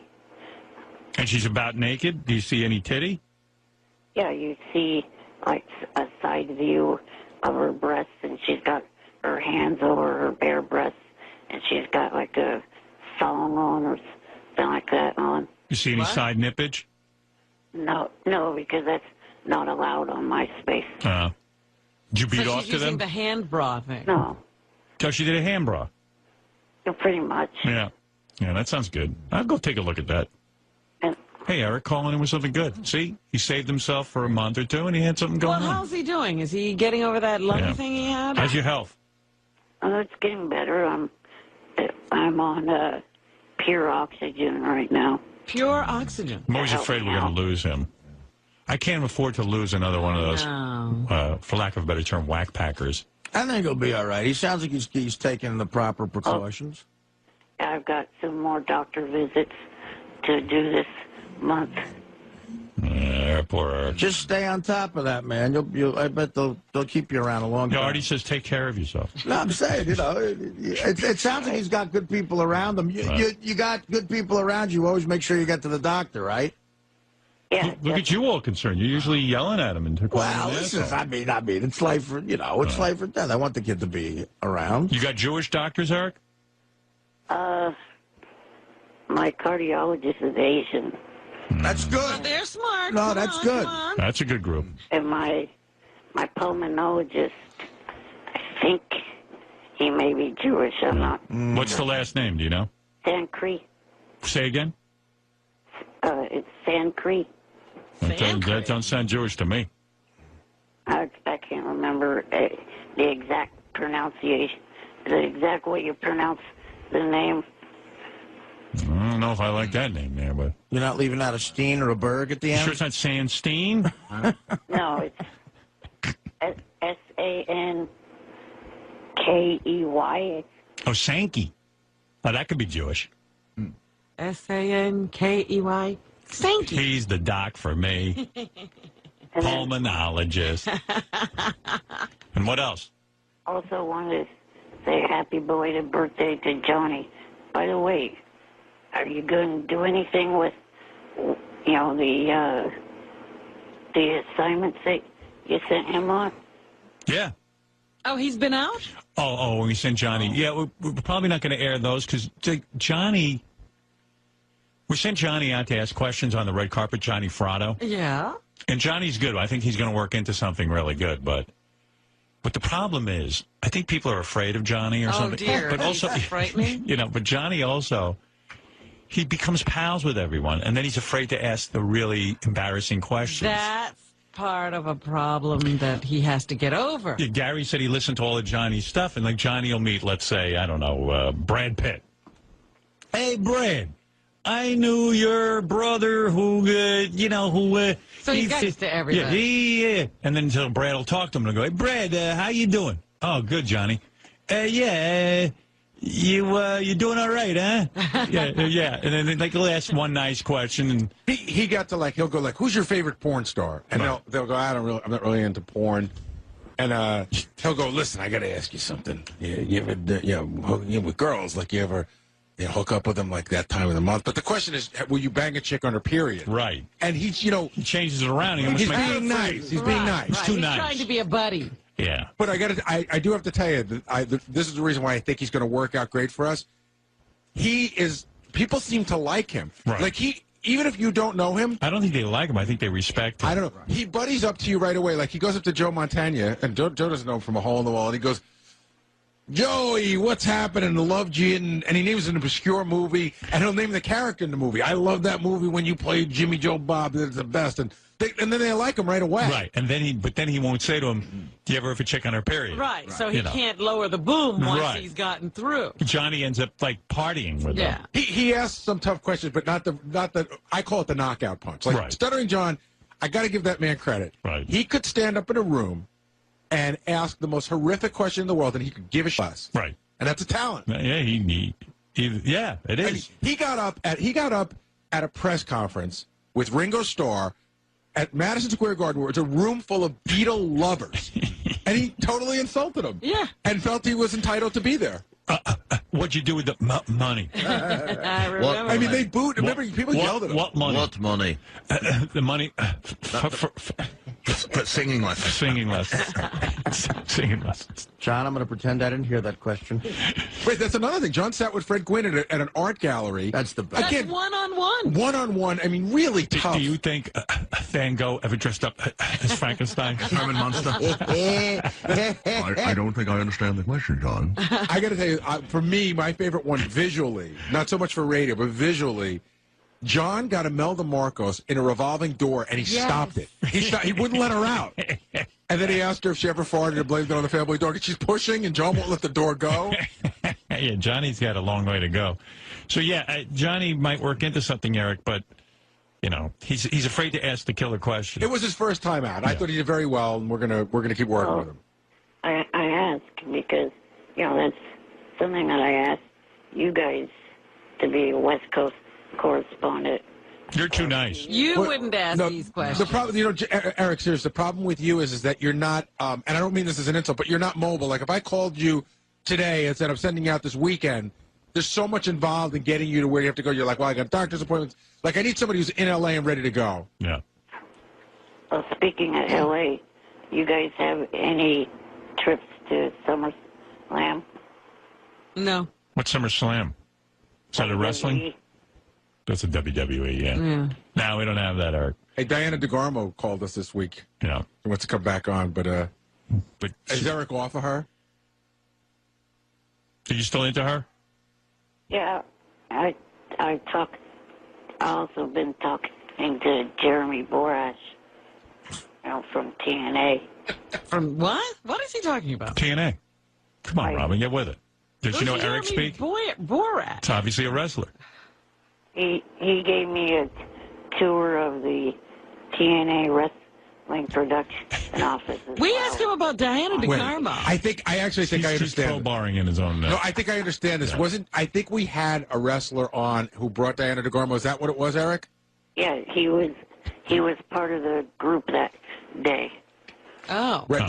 He came in, he was like a judge for something, and he brought Diana DeGarmo. Right. But we can't Hey, anyway, Eric, I got to go. Glad you're feeling good. You're starting to sound like a Eric. Okay, thanks, Eric. I don't sound like you, fat ass. Oh, you son of a bitch. All right, thanks, Eric. That's Eric the Midget checking in. People have been saying they hadn't heard him in a while. Yeah, he's been under the weather. Yeah. Hey, Well, I hope he's all right. So there's a bunch of things. The black actor. Hey, Gary, this message is for Howard. I was looking at Mark Freakin's website. What the f is up with saying that my parents might have mistaken me for a turkey? What? My parents have not mistaken me for any animal. Stupid ass. Maybe your parents confused you for Big Bird for your height and your big ass nose. That's not fun. Your wild hair. What happened? Oh, you didn't hear it? You didn't hear Eric's message? You want me to play it for you? Well, I know he's upset with you because of some, but I don't remember you saying he was mistaken for a turkey. Yeah, I said it yesterday. Oh, you did? I said his parents might have mistaken him for a turkey. I forget what we were talking about. Well, Anybody I told remember? you the story about the guy who was turkey hunting and he killed his son. Right. I said, that's pretty bad, mistaking your son for a turkey. I said, although I think Eric the Midget's parents mistaken him for a turkey. I didn't hear that. I was kidding around. Boy, he takes it so seriously. I know. We're busting chops. I'm just trying to get his name out there, that's all. I was worried about his website. Enterprises. I don't think his parents literally mistook him for a turkey. Although I could see where they would. It was a joke. I think it's easier with him than, some kid walking around on two long legs. Right, exactly. Hey, My Gary, parents mistook me for an ostrich, so I know what it's like. My mouse froze. Hey, Gary, this message is for Howard. I was looking at Mark Freakin's website. What is up with saying that my parents might have mistaken me for a turkey? What? My parents have not mistaken me for any animal. Stupid ass. It was my mistake. I just thought it was theoretically possible. But you can see how somebody could make that mistake. Yeah, sure. You should lighten up. No, they mistook him for the CEO of IBM. Sorry. The jackass. Greg, but I'll give you 3 seconds. Who do you have? I have Sunny Lane. Who's that? She's a porn star. No good. God, we can never get a porn star on here. Oh, come on. Stop it, Eric. That's not good. I mean, Marilyn Munster beats her. Right. She's on hold now. Well, Nah. she's not going to win for you. You talk to Hey, him. Howard, Johnny Frado sent me an email over the weekend. He actually offered Eric Frankie Valli. Yeah. But Eric thought Sunny Lane was bigger. No, Frankie would have won. He was the ticket. That's right. Hey, Sonny. Hi there. How you doing, baby? I'm doing good, darling. Hey, Eric, have you ever banged Sonny? No, but I hope to soon. Sonny, How's that going to happen? Sonny, will you ever bang Eric the Midget? No, he's my good friend. We chat and everything, but no, I went with him. Why does Eric get the friend thing? I mean, what is it Eric about? thinks he's going to few. Eric says he wants to few, and I think he thinks he's going to few. Well, they all want to be, don't they? Yeah. Hey, Eric, she says she's not going to few. Okay. That's months and months of work he's put in. Well, we got to know each other, we chat back and forth. I don't know. Have I had Sonny Lane on the show before? I don't know. I think you have. I've had you on, haven't I, Sonny? I think you do know me, yes. Yeah. Oh. I have not been in studio, but I've been on the pay-per-view and so forth. Right. I was ABC Primetime a few years back, and I'm not just a porn star. I'm a little bit more than that. I got a documentary crew following me now. I'm also doing mainstream work. I had a big movie at Tribeca. You must be hot. Did anybody get a picture of her so I can get worked up? Please do. SunnyLaneLive.com is my website, or you could go to the Bunny Ranch under Sunny Lane. Oh, you bang at the Bunny Ranch? Oh, yeah. I get to see all my fans, and they get to come and have their pleasure with me and live out all their wild fantasies. And I've got a new thing going right now. Oh, so can Eric... And still Eric can't get you? And Eric can't get you? I mean, at the Bunny Ranch, some of these girls are doing him. I know. He's having so much fun over there. So if the Bunny Ranch says to you, do Eric, will you do it?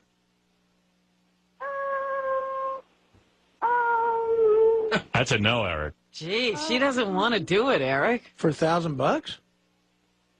The last time I got a new thing going where we're doing Porn 101. What is that, Eric?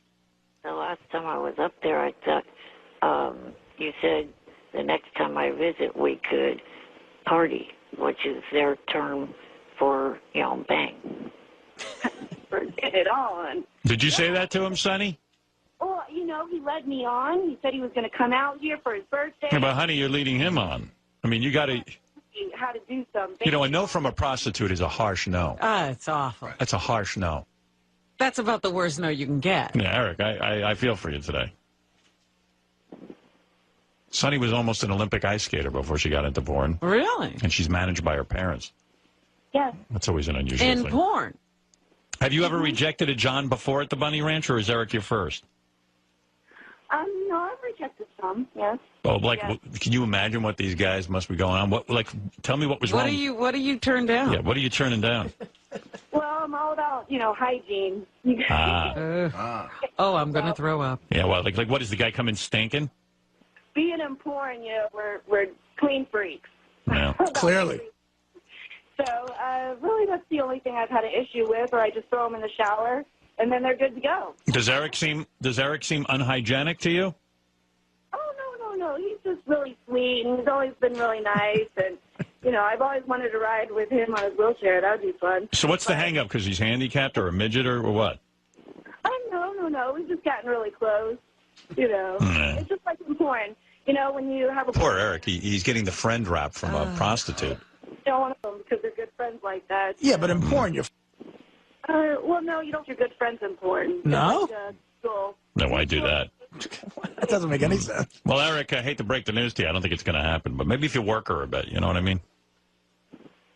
He's been working. Next time you go to the Bunny Ranch, have $2,000 stapled to your forehead. That's what happened. He worked, and he wound up in the friend category. Sonny, I don't know if this will help, but you realize Eric could die soon.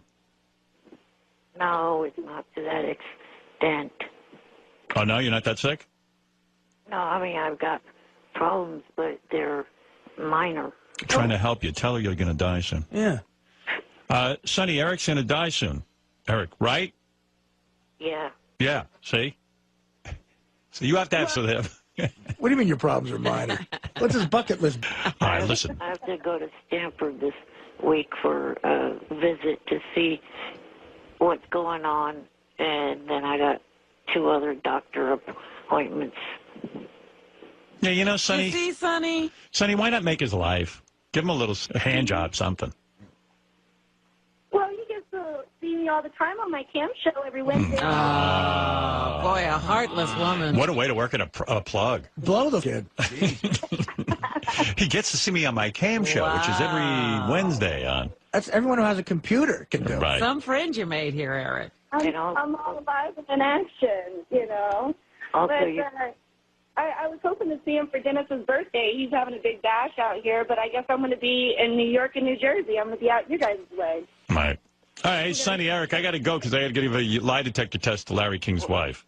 It's very complicated. Sorry. There's one more plug that Sonny didn't give for herself. Oh, get out of here. What are you doing?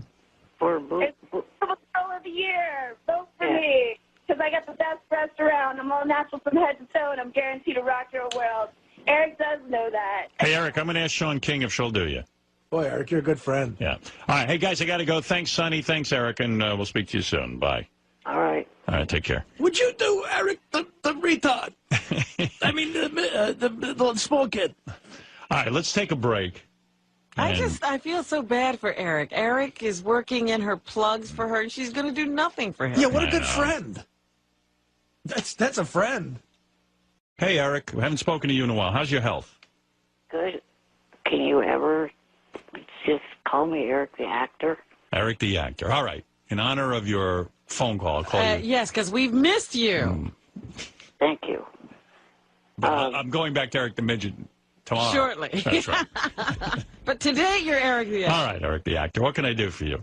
You're talking about the fact of Beth being in Vegas. Yes.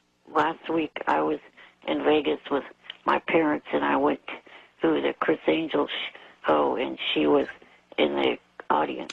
Yes, she was invited by Chris Angel to be in the audience. And then Chris Angel did the thing that Beth dreads the most. He introduced her. Oh, he didn't put her in a trick, did he? No. He actually said something nice. He said, hey, Howard Stern helped my career early on, had me on the show. I'll never forget that. And his wife is in the audience, and it was actually very nice of him. Yeah. Yeah, he did that at the end of the show. At the start of the show, he did a trick where he ended up in the audience, and he ran right past where I was sitting, and he gave 5 to myself and my dad that was sitting next to me. Yeah, that's because you got the wheelchair thing going on. Are you right up front? No, we were behind the front section. You got to high-five the kid in the wheelchair. Of course. That's the way it goes. You can't run past a wheelchair without acknowledging Yeah, I mean, it's like when I used to do my book signings, there'd always be like 1 or 2 guys in a wheelchair, and everything has to stop. Because, That's right. They get extra special attention. Because if you're a head to a wheelchair guy, that's it. You're going to burn in hell. That's a headline. Yeah, as anyone who's in show business would know, and I'm barely in it, but I know enough that when the wheelchair guy would come to the book signing, everything would say, Howard, this is so-and-so, and he needs to take a picture with you. Yeah. If the guy if you're on 2 legs, keep it moving. Yeah, if you're 2 legs, It's like the guy in a wheelchair. So Chris Angel, of course, high-fives Eric. But, and he actually was really nice and bought Beth paid for their dinner somehow. I don't know how he got that all done, but he did. He was nice enough to treat her special. Afterwards, when we were out in the casino floor, I was trying to look to see if I could see Beth to go up to her and say hi to her, but I didn't see her anywhere. Nah, she probably went. I think she went home after the show. She told me. She doesn't gamble, does she? No, that's not her thing. That's not her thing. So that was the end. What else did you do in Vegas? Well, just checked out the different hotels, and I played the slot machines a little bit. Did you win? Yeah. See, Eric's a winner. There you go. There you go. But by the way, Joni's on one of the other lines, and he fell asleep on you. Johnny's asleep? Yeah. Let me see that. Johnny. I'm here. Oh. Oh. You woke up? He's not talking to you, Eric. He's pretending to be asleep on you. You mean, Johnny, when Eric's on the line, you pretend to sleep? It does cut down on having to talk with him. He's mad at me right now, Howard, because he wants to be my manager. Oh, come on. Stop it. He does. He actually wants That's to be my silly. manager. And I gave him some outrageous things that I thought I deserved. Things like because he's got me booked at strip clubs, Howard. Yeah, He's working for you. It's all silly. It's all silly. It's silly. I don't want to go. I told him I don't want to go to strip clubs. It's silly stuff. He wants to go to the strip club. Yeah. Did you notice? Did anybody tell you that a bunch of the people from your show got in Time magazine? No. In the very current issue of Time magazine, there's an article about Neil Strauss. And in the article, it mentions myself and Anthony Baza and Amber Smith. All right. All right, Johnny, thank you. And Eric, thank you. I'm glad you saw my wife in Vegas. Thank you very much. Yeah. See, Howard, you could have had him like a double agent or something following her. All right, thanks, guys. Hey, Howard, one more thing. Are you ever going to play any of those things? Yeah, What I will. thing? Johnny did some his interviews, I'll get to those today. You will? Yeah. Really? Yeah, I'm going to get to it. I love it. All I right. love it. Thank you, Johnny. Okay. Right. Okay. Thank you, Eric. Eric, the actor for the day. Good to hear, Eric. He sounds good. I was worried about him. All right, Eric, thank you. Thank you for taking my call. All right. Glad to know he's okay. Fascinating story how Eric saw my wife in Vegas. Well, I hung on every word. That was a pretty good story, huh? The kid can light up the phone. I was in the same room. Oh, my God. It was unbelievable. And I got high five. Can't believe Chris Angel. Which was more exciting to you, the part where he got high five by Chris Angel or he saw Beth in the audience and she stood up? Jeez, it's hard to choose between the two. My favorite part was when he told us Johnny was sleeping, and then it turned out Johnny was awake. And then when Johnny told us about Time Magazine. Well, that was a exciting. showstopper. Yeah. So which part do you like the best? When Johnny, I'll make it like the wrap-up show. Right. Johnny's story about Time Magazine. I think that was my favorite part. That was your favorite yeah, part? that was my favorite part. Did you know any of the people Johnny was mentioning? Heck no. And I don't know how that's getting us mentioned in Time Magazine. I don't know. And that's why I'm fascinated with that part. We'll have to get the issue. Do you think I hung up too fast? Do you think I should have continued with that story? I think you hung up too slow. Too slow. I tried to hang up faster. All right. Okay, thank you for your call. All right. Anybody wishing we were on vacation after that phone call? This here. Eric, go ahead. Eric's back in a big way. Eric, all of a sudden, calling in on a regular basis. No, not a regular basis. I just wanted to comment because... By the way, my wife said she definitely would have said hello to Eric. Of course she would have. If he had presented himself at that concert that Chris Angel threw. Well, I forget why he didn't get to her. Because his parents thought that Beth would make fun of him. Hey. That's what I heard. That's what you said to us. Wait a minute. I said that sarcastically. Who knew that? Well, how can we tell when you're being sarcastic? I was being sarcastic. You said you didn't have your wheelchair and your parents wouldn't let you go over to Beth because they were afraid she'd be mean to you. That's right. They wouldn't wheel you over there. And even Beth said to me, she goes, mean? I wouldn't be mean to the guy.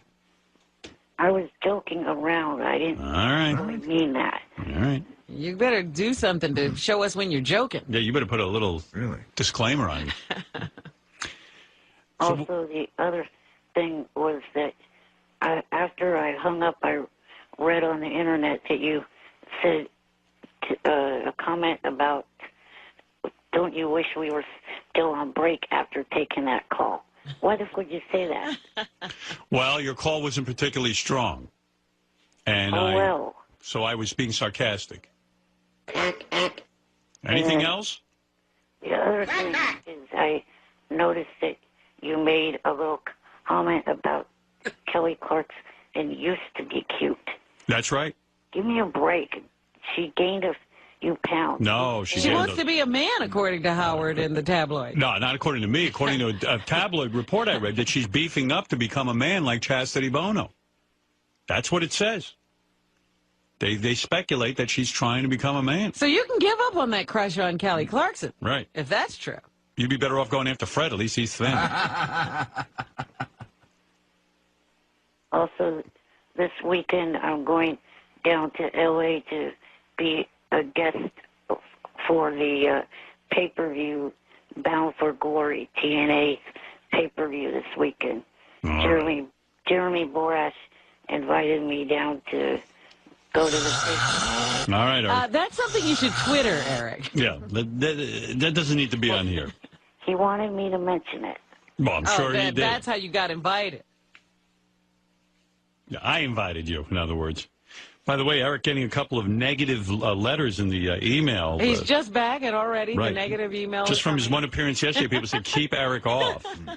Don't allow him on the air, which I was surprised me. I thought people would be happy to hear him again, yeah, but that no. he's all right. Vince wants to say hi to Eric. Eric, meet Vince. Vince, go ahead in Los Angeles. Hey, Robert, how you doing? Hi. Hey, listen, Eric, the fact that Midget should be in jail for stealing those credit cards, for using everybody's name, for trying to get fame for him. And hey, I'll tell you, as a matter of fact, I got a reality show for you. I just came up with a remote control wheelchair. What I want to do is, you know that game Frogger? I want to put you in it and put you on. Hello?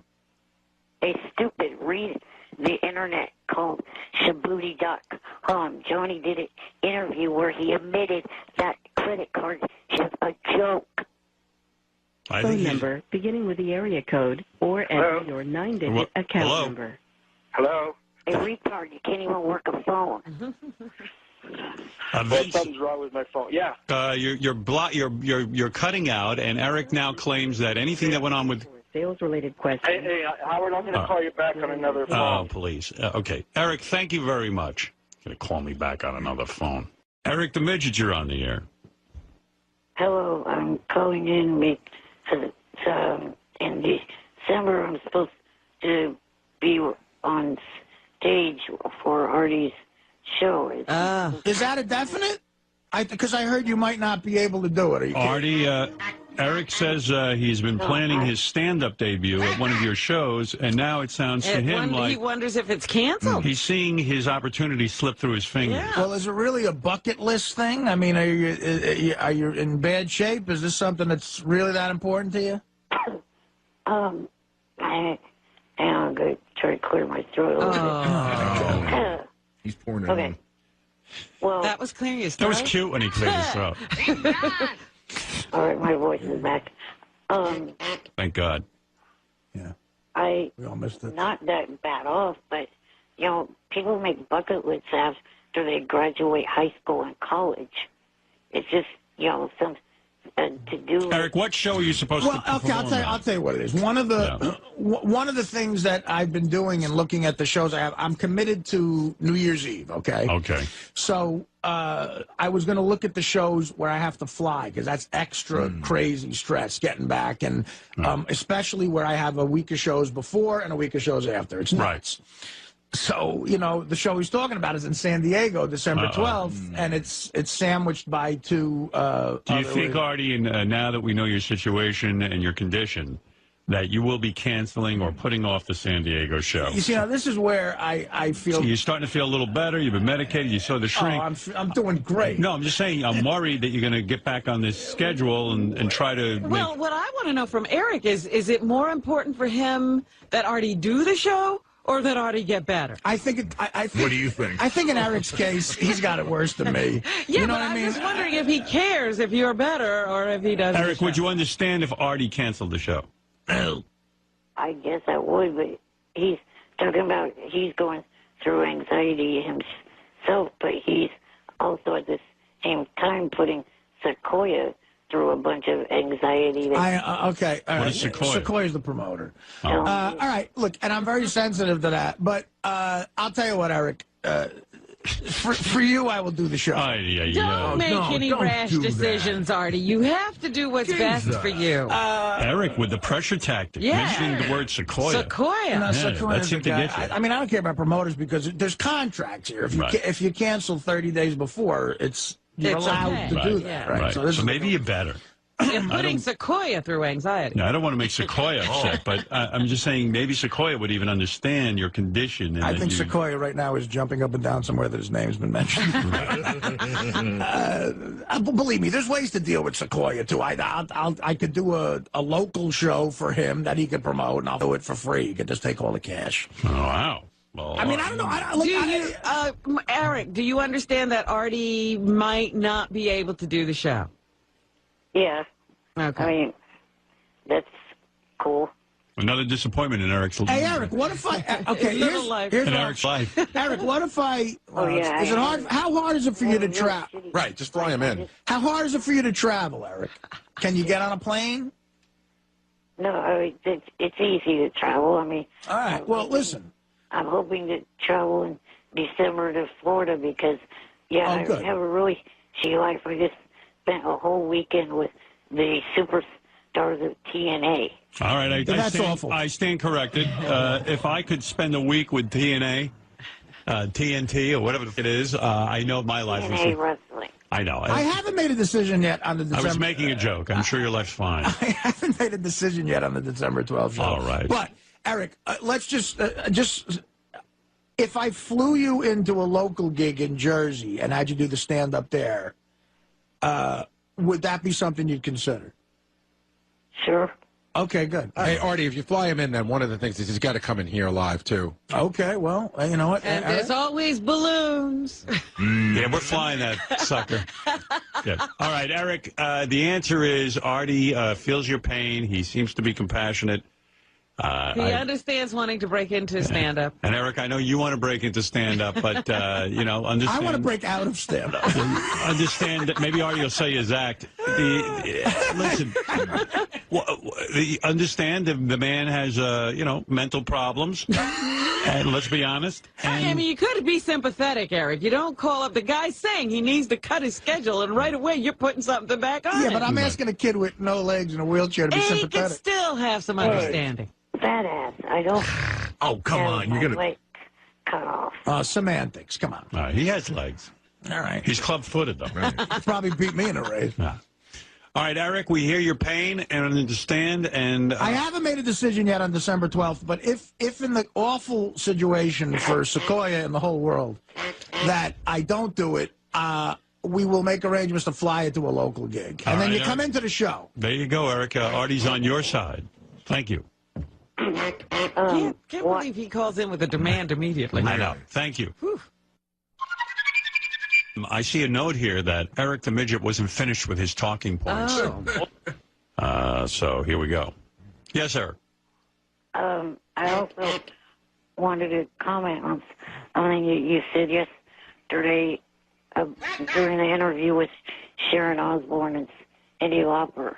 You made some pretty dumb remarks about how pro wrestling doesn't pay anything, and pro wrestling. What? All right, listen, Eric. Career. That's his issue. Eric, I don't even know what you're referring to. The Lou Albano comments. You were talking about how Lou couldn't have made a lot of money in. I asked if Lou made a lot of money, Eric. It's Lou was in wrestling at a time where there wasn't a lot of money to be made. Red Rock. You're aware of that, right? Obviously, now there is. Yes. But we were talking about Lou. Lou Albano, Captain Lou Albano, was a wrestler back in the 50s. Right. And wrestling wasn't what it is today, where some guys break out and actually get paid well. And the majority of the wrestlers today don't get paid well. The big sports back then weren't huge, baseball and football. I mean, look, you don't have a lot of money if you're on the Joe Franklin show twice a week. Right. Lou Albano was not a wrestler at the time when big money was to be made. That's okay. All right. Thank you, Eric. I got to go. One more? You got another talking point? Another talking point? Talking point. Yes. All right, go ahead. I wanted to say thank you to the people of TNA for inviting me down there to the pay-per-view, and that I will be possibly being on their Impact show this Thursday night on Spike. See, where you lose people, you got Artie here talking about being in bed for a week, not being able to move, and then now you're talking about you're plugging your wrestling appearances. You got to know how to do radio. Yeah. You think I was in bed for a week? I was in Hawaii. This is idiot. Thank you, Eric. All right. You've said it all. You're an idiot. All right, thank you. You say some of the things you love about the show. One in particular is Eric the Midget. You got to make Eric, if you stay on after this contract's up, you got to have an Eric 102. I love Eric the Midget. Why is Eric the Midget so controversial? There are people, I read the email every day. There are people who love Eric the Midget and people who hate Eric the Midget. There's almost no in between. What is it you love about Eric the Midget? Because I'm in your camp. I think Jimmy Kimmel says it best when he's like, the way Eric gets on the phone and talks to Howard as if he's an equal and yells at him, and it's like there's awkward silences. I mean, I could listen to it all day. I go on YouTube and listen to, there's some guy that puts up clips of every time he calls in. Right. I sit there for hours at night listening to clips of Eric the Midget about this and that. I mean, Eric, do you hear this? You're getting accolades from a super fan. You have a fan. Thank you, Mike. It's Matt. Hey, Eric, I love you. I love you. Thank you. Thank you for giving me an awkward silence. I mean, is that your favorite when he just kind of it takes him a long time to rev up and say something? This is as big as if John Lennon came from the and talked to me. Wow. I mean, John Lennon, Paul McCartney, Eric the Midget, and Howard Stern, Artie Lang. Were you ever a part of his website when he was doing his? I forget what it was called. I'm not that big of a loser to go on to stick him, but. Right. Oh yeah, when he was doing that American Idol show. I was friends with him on MySpace, and then you got booted. I sent him an email about something, and he sent me this big message about how I'm cleaning up my friends, and you're one of them that I'm cleaning up. This long email. I'm like, so he threw you off MySpace? Yeah, then I sent him another request, and he just wouldn't answer it. Like, he knows who I am. Like, wow. Eric, will you acknowledge me now, and can I be your friend? I love you. Yeah, I have no problem if your friend requests me again. All right, Eric, and flying with the balloons, that's my dream come true. That is my dream come true. Please, a lot of people say that. Fly with balloons. Do you tell him that in the email? That's when he gets in. Well, he went through my pictures, and I do have a picture of balloons. Right. And he put under it, "These will never be attached to me." ... capital letters, ever. Ever. Eric, you could see your fans who love you even get burned by you. You are very difficult to be a friend with. Silence. I really don't think I am. All right. Eric, before I move on, because this is a big contest, I know you were on hold for a while. Did you have something you wanted to say? Yes, I was on hold to say sorry to Artie for last week. Wow, that's very nice. Apology accepted, Eric. Thank you. Wow, that's a big deal. Eric had been a little rough on Artie because Eric was looking forward to making his stand-up debut. Well, no. That was the original reason. But I was getting one side of a two-sided story, and the one side I was getting was making it sound like Artie was ripping. All right, you know what? Even Matt is having a good time right now, and he loves it, and he's quelling as you tell your story. But this is about the superfan. This is about the superfan competition. And Eric, I'm going to say that was awfully big of you to call in and apologize to Artie. Artie, you do accept the apology? Absolutely, and I would never rip anybody off. I'm very professional. What are you eating right now, Artie, so people know? Bacon and eggs. Bacon and eggs. Oh. Eric, accept me. Matt Ryan. I love you. Yeah, Will, and before he lets me go, good luck to you in this contest. Hey, thanks, Eric. All right. What about the rest of you? Steve, are you an Eric the Midget fan, or are you one of those people that just can't stand when Eric calls in? I love to hate him. He's just so ungrateful for everything you've done to him. Just annoying. So he's annoying. The annoying midget. There you have it. Yeah, Right. I mean, if he said thanks once in a while, I'd be a lot better with him. Did a call like today earn a lot of points for Eric with you? Absolutely, in the hate column. Again, first of all, he wished Matt good luck. Who cares about Matt? Right. It's all about me. Thanks, Eric. Gina, are you a fan or not a fan of Eric the Midget segments? How can you not be a fan of him? I mean, even if you hate him, you have to be a fan of him. Right. He's All right. great. Eric, those are good reactions from the super fans. And we'll talk to you again at some point. He'll be mad at me that I just hung up on him. Eric the Midget is so funny. Eric the Midget, he is so gullible. What did he do to fall for it now? So here, I see he's on the phone. Hold on, you got to hear this.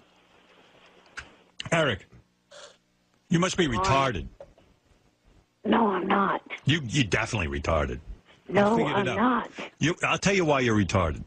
So Eric calls Gary up in the office. Yesterday, Gary was telling me about this morning. I'm not going to go into all the details, but he was threatening Gary, like he's going to get a lawyer, he's going to sue Gary. So I go, well, what's Eric's beef? Why is he suing? Because Eric got an email from, and it says it's from. I got two of them. He got two of them. Robert J. Mills. Robert Mills is the executive I set Eric up with a meeting. Yes. And then for another guy who claims to be the head of TNA Wrestling. No, he's not the head of TNA Wrestling. He doesn't claim to be the head of TNA Wrestling. That's Dixie Carter. Both of the letters are obviously from fans trying to get to Eric. It's not from the real people. No, it's not. They're from the real Robert people. Mills wouldn't write you a letter like this.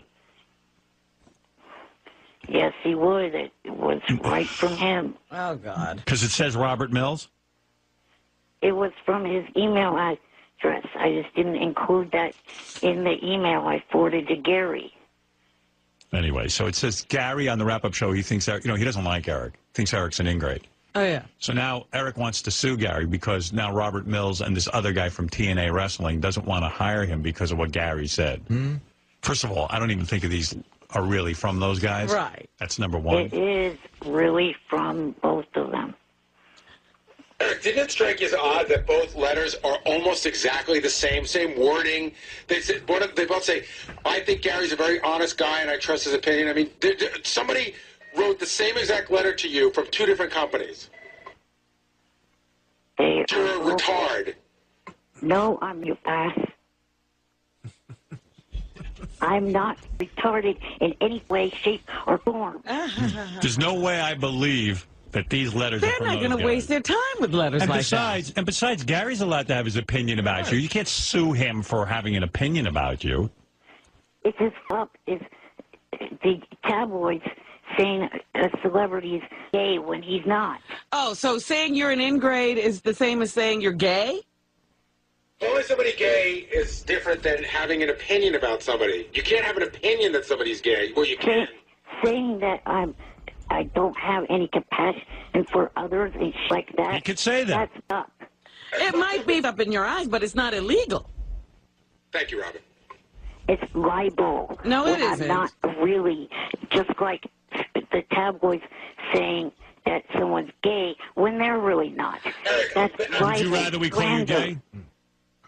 No. Oh. Gay or retarded? Pick one. Here's the deal. Gary observes your actions, and he thinks you're ungrateful and rude. He observes my fake on-air persona. Well, so what? Who's supposed to know that? That's not my real-life personality. So who am I talking to now? Are you being the character or are you being the little shit you are? Wait a minute. Trick question. He's confused. Is this right now talking to us? Is this the real Eric or the character Eric? The character. Right now is the character.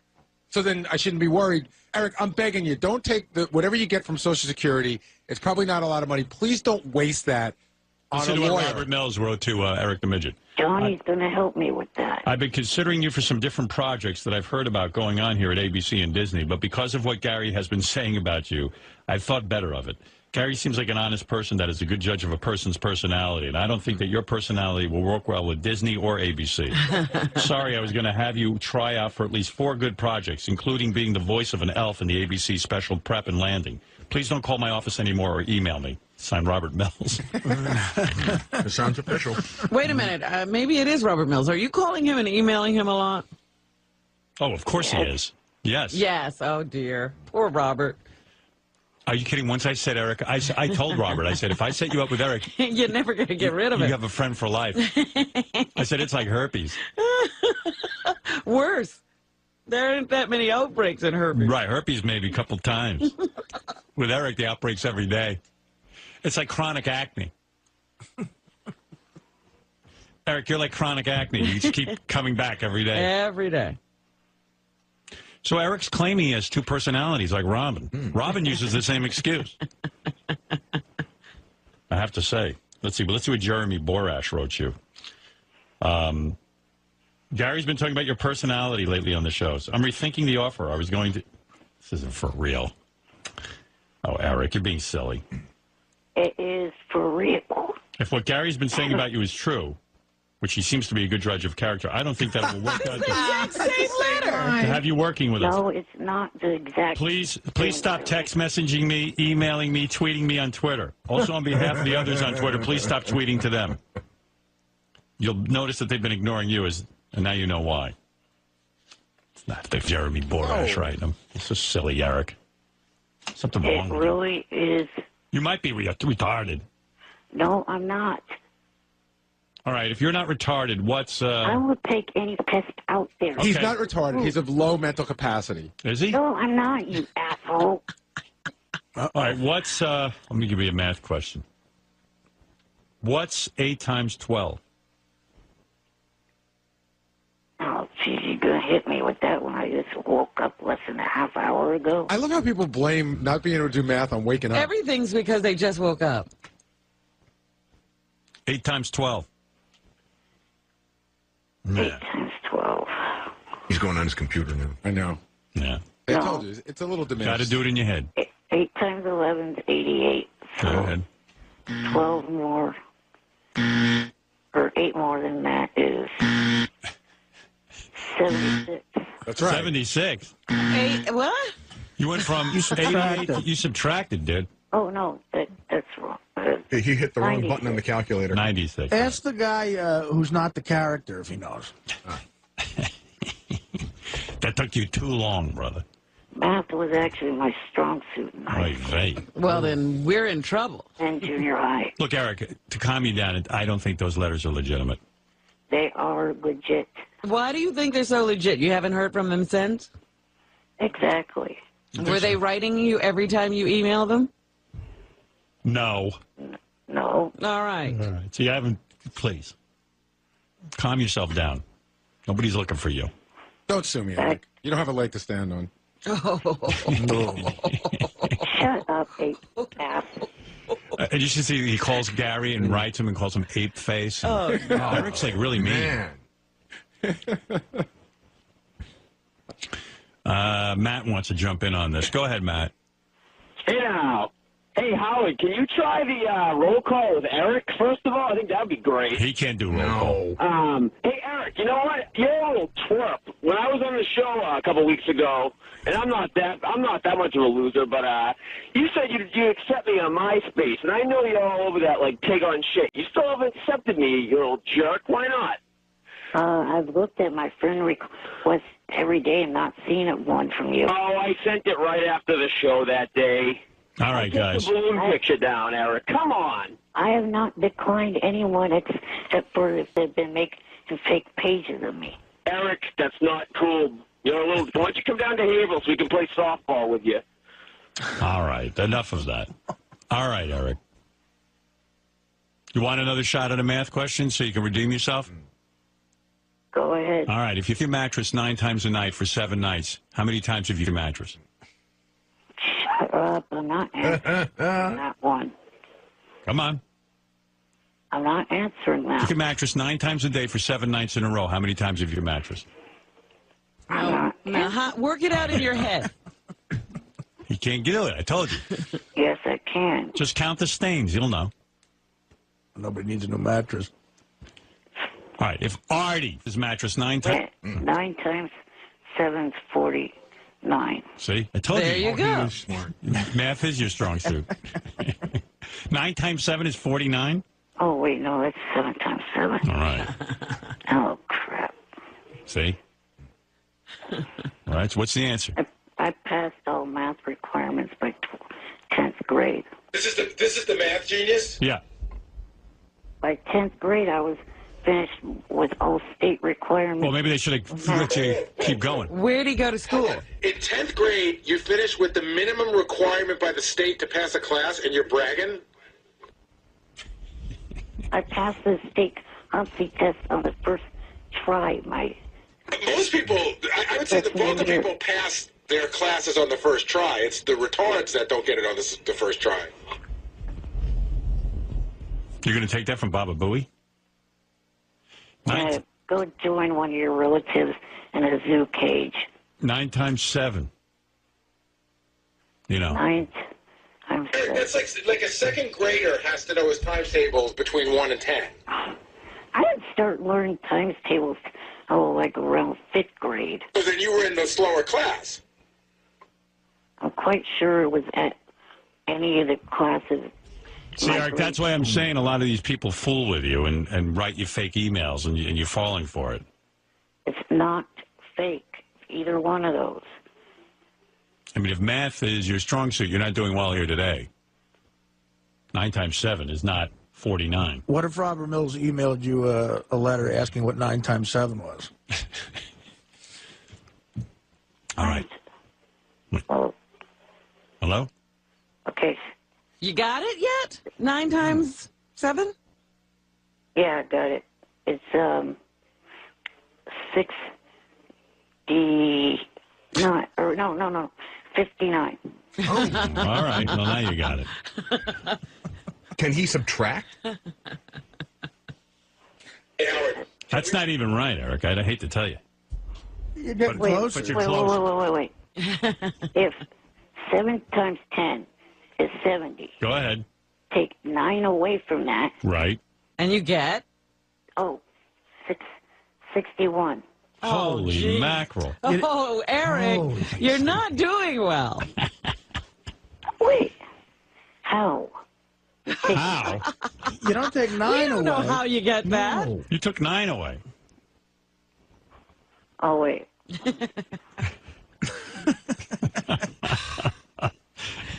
Like I said, I just woke up less than All half right, an well, hour. that's fair. Well, that was 15 minutes ago you said that. Yeah, now it's been an hour. No, I had. When does the math kick in? How long do you have to be up? You got up. You were alert enough to wake up, dial the phone, and wait on hold. So you're up. Wow. Yeah, not that hard to do. Even. Neither is 9 times 7, my friend. All right, have you got it yet?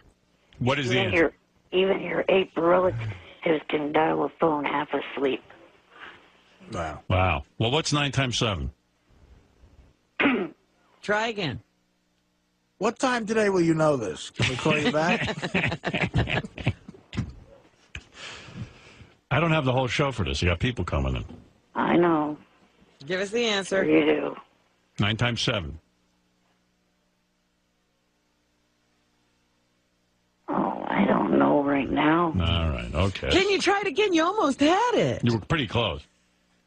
49 was way off, but Right, I realize that. some of the more recent guesses were better. Yeah. So what did you say? You said... Oh, let's see, 7 times 7 is 48. 9 more than that is 57. 9 more than that would be 66. Oh. What is he doing? Think of it this way. 7 more. Well, 49 is 14 away. So how many is that? Oh, 7 times 7 is 48. Yeah, I played a Madden football game. I don't know why I'm not getting this. 7 is, every time you score a touchdown, extra point, you get 7. 7, yeah. Right. We know that. Yeah. See, 48 plus This is good. Show your work. 63. What'd you say? 63. Are you sure? Yes. You're positive? Is that your final answer? Yes, it is. All right. Well, Yeah, yeah. I don't know how he got there. I think somebody texted. Yeah. I don't know how he got there. Yeah, he did something wrong because Yeah. he said 7 times 7, he started out with his 48. Yeah, right, that's which is wrong. Somebody told him. Yeah. No. Yes. No. Yes. 7 times.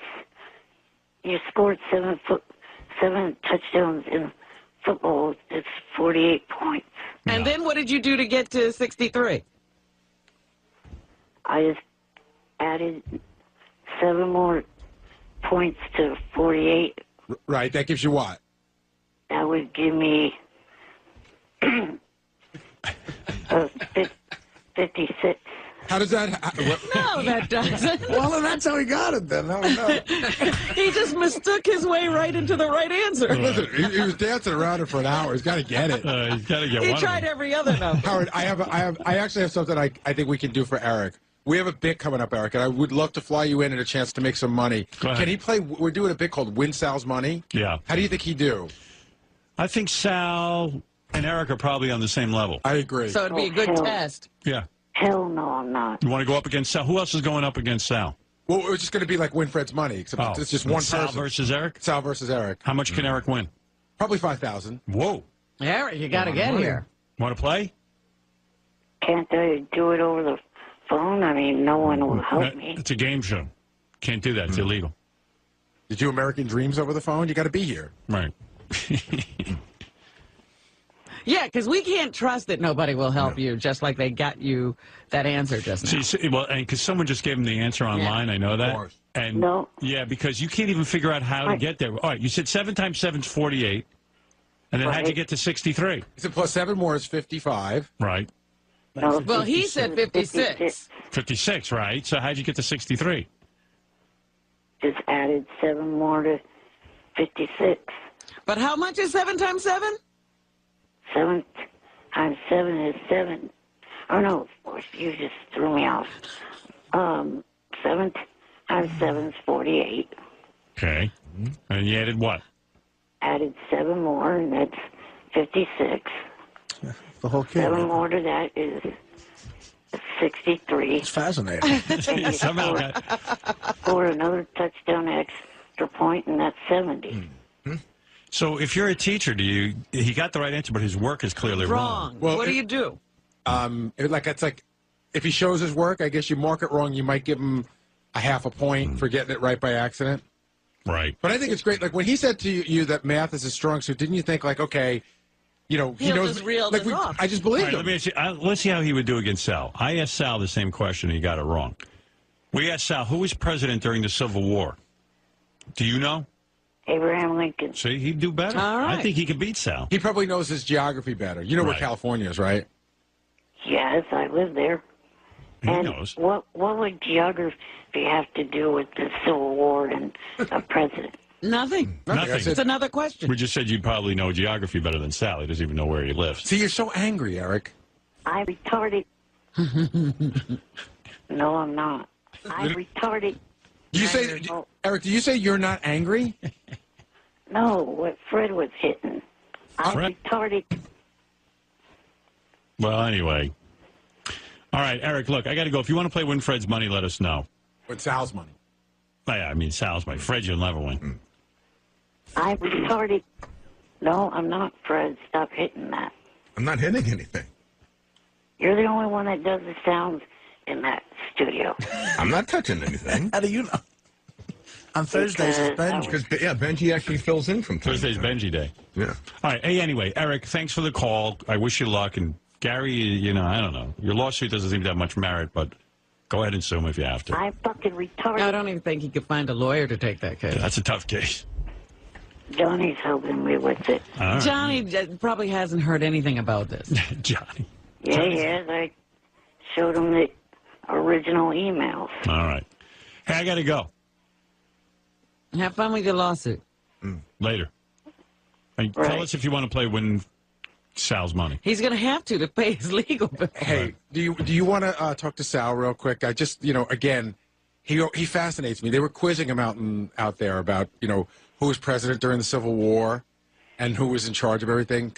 I'm always blown away by what Sal knows and what he doesn't know. All right, go ahead. You got something you want to ask him? I think so, yeah. Sal, come in here. And Will, come in here. Let him go up against Eric on this one. Eric, don't get any help. Let's see if you could really win this. Will's going to come in because he knows. Test. Lame ass. And don't yell out your answers. Stupid, annoying, screwed up, retarded game, jackass. What is it? So first thing we said was, who was president during the Civil War? He didn't know the answer. Okay. And then he said, Eric got it wrong. He said Lincoln. That's wrong. Yeah. Oh, so you didn't even know the right answer when he heard it. He doesn't know what it is. And then we said, there was actually 2 presidents during the Civil War. And he said, that's ridiculous. What are you talking about? How could you do that? We said, Never in my life. One of them's a general, so who is it?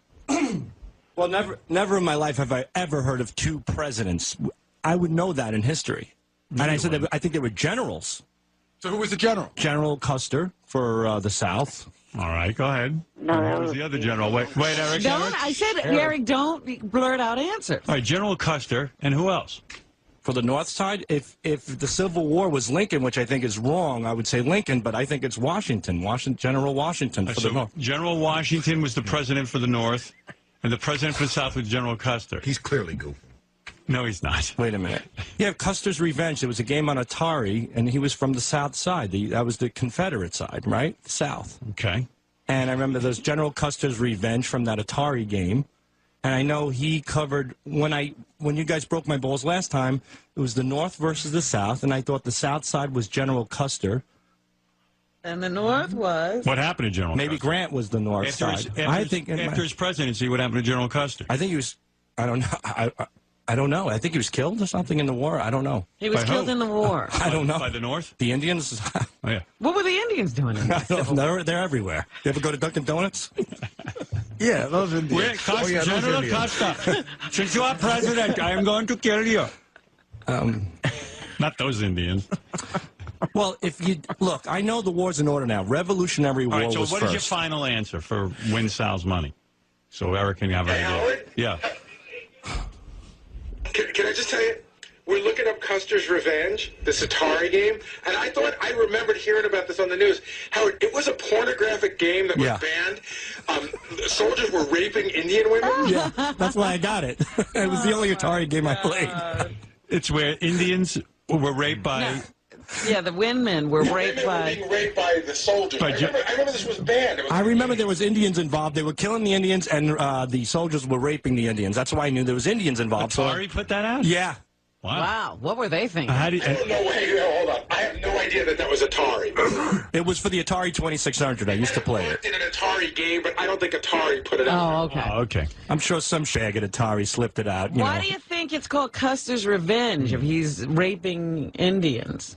Because they killed him because he was president. Oh, okay. What else was it be? Sal's got it all figured out. Shot him in Ford's Theater. So, Eric, do you know the answer to this question? Yeah, Go ahead. because I studied the Civil War with my dad. Custer was part of the North Army, and as Custer's last stand, he was killed after the Civil War in one of the Dakotas. All right, but who was the president during the Civil War? And we're saying you got one right, Lincoln. Both presidents. This is going to be a good game. I cannot remember the name of the president for the South. I'm retarded. All right. Well, who were the two generals that ran the war? Weren't the generals, like, Washington was a general, right? So he was a president? No. All right, listen, this is ridiculous. I don't know. All right, we're going to play a game. I'm not good at this. I'm not good. You're asking really? me. All right, here's what we're going to do. You're not under the delusion that history is your strong suit? Eric, I think you got a shot at the $5,000 if you want to get your ass down here, but... Washington was back in the Revolutionary War. I knew that. President. No, you didn't. And then he was the president during the Civil War? He was president during all wars. He was long before. I'm asking Sal. Would you stop? Well, when I heard the word general, the only general I know is General Washington, who was also a president. So when you say there's two presidents... Maybe it was General Petraeus. I don't even know who that is. Who is General Petraeus? Why would you know that? I don't know. It's only in the paper every day. Is it really? Of course. General Petraeus. There's a general now named Petraeus. Oh, really? They still use I don't even know. You didn't know They still use general as a title. General's like I thought was an old school term for the 1800s, you know. Right. Wow. Eric, you got a shot at $5,000 here, pal. Eric's going to kill him. But You've never heard of General Eisenhower. Oh, yeah. Who was General Eisenhower? He was the president. When? Eisenhower. Was he during the... 60s? The 60s? 60s, I would guess. It's close enough. It's close enough, but it's not right. 50s. Well, all right. Give or take a couple of years. What war was he in? I don't think 50s, I would say Vietnam War. Okay. Close enough. No. I'm telling you, Eric, you better clean up. come here and get it's free money, If I Eric. was you, I'd get on the plane right now. Well, you remember General Schwarzkopf? How about General Colin Powell? Oh, that guy I know. Yeah. What do you know about him? Oh, please. He's black, but he looks white, and he sounds intelligent. He's the leader of the... Hamas. He's like the... no, he's the... I know what he is. He's not the commander in charge, but he was the guy in charge of, like, the military, the head of the military. Right? Well, he was a general, but he wasn't the head of... President is that? The president... President's called the commander. I said that. No, you didn't. Yeah, the commander in charge is the president, but the man underneath the president, who's in charge of the wars, would be... It's actually exhausting. General exhausting. Thank you, Artie. This brain is working so hard. All right, listen, Sal, I just thank don't. We can't wait for Win Sal's money with Eric the Midget. Thank you. All right, Eric, I got to go. Thank you. Okay. All right. It's like a car engine that won't turn over. Hey, Sal, real quick. What was the North called during the Civil War? The North? The North? What was the North called? I mean, common sense says the North side. I don't... Okay. North. North America? North America, right. It almost was. North? Yeah, the Civil War. Okay, I'll tell you. You had the Civil War, which is the North versus the South. Right. I've learned that. And that was the second war after the Revolutionary War. Right. We taught you all that. That's Not wrong. really. That's wrong, too. But No, but it's all right. Yeah, go ahead. And so what did they call the North? The Yankees? The Yankees. That's kind of right. Yeah, I mean. The Yankees. All right, get out of here. The Yankees. Well, the South always calls the North the Yankees. Right. And what was the South called? The Schmankies. South would be called. I'll give you a hint. You said it already. Really? Yeah. Eisenhower's? The Generals. The Generals. The Generals. They were right. called the Generals. No, that was the name of Trump's football team in the USFL. Exactly, USFL. They didn't. All right, thank you. General Lee from Dukes of Hazzard. That was the South. Right, That's right. That's a general. Okay, good. So a car was in charge of the. Oh, wait, maybe General Lee was General Lee. There you go, General. Did I get it?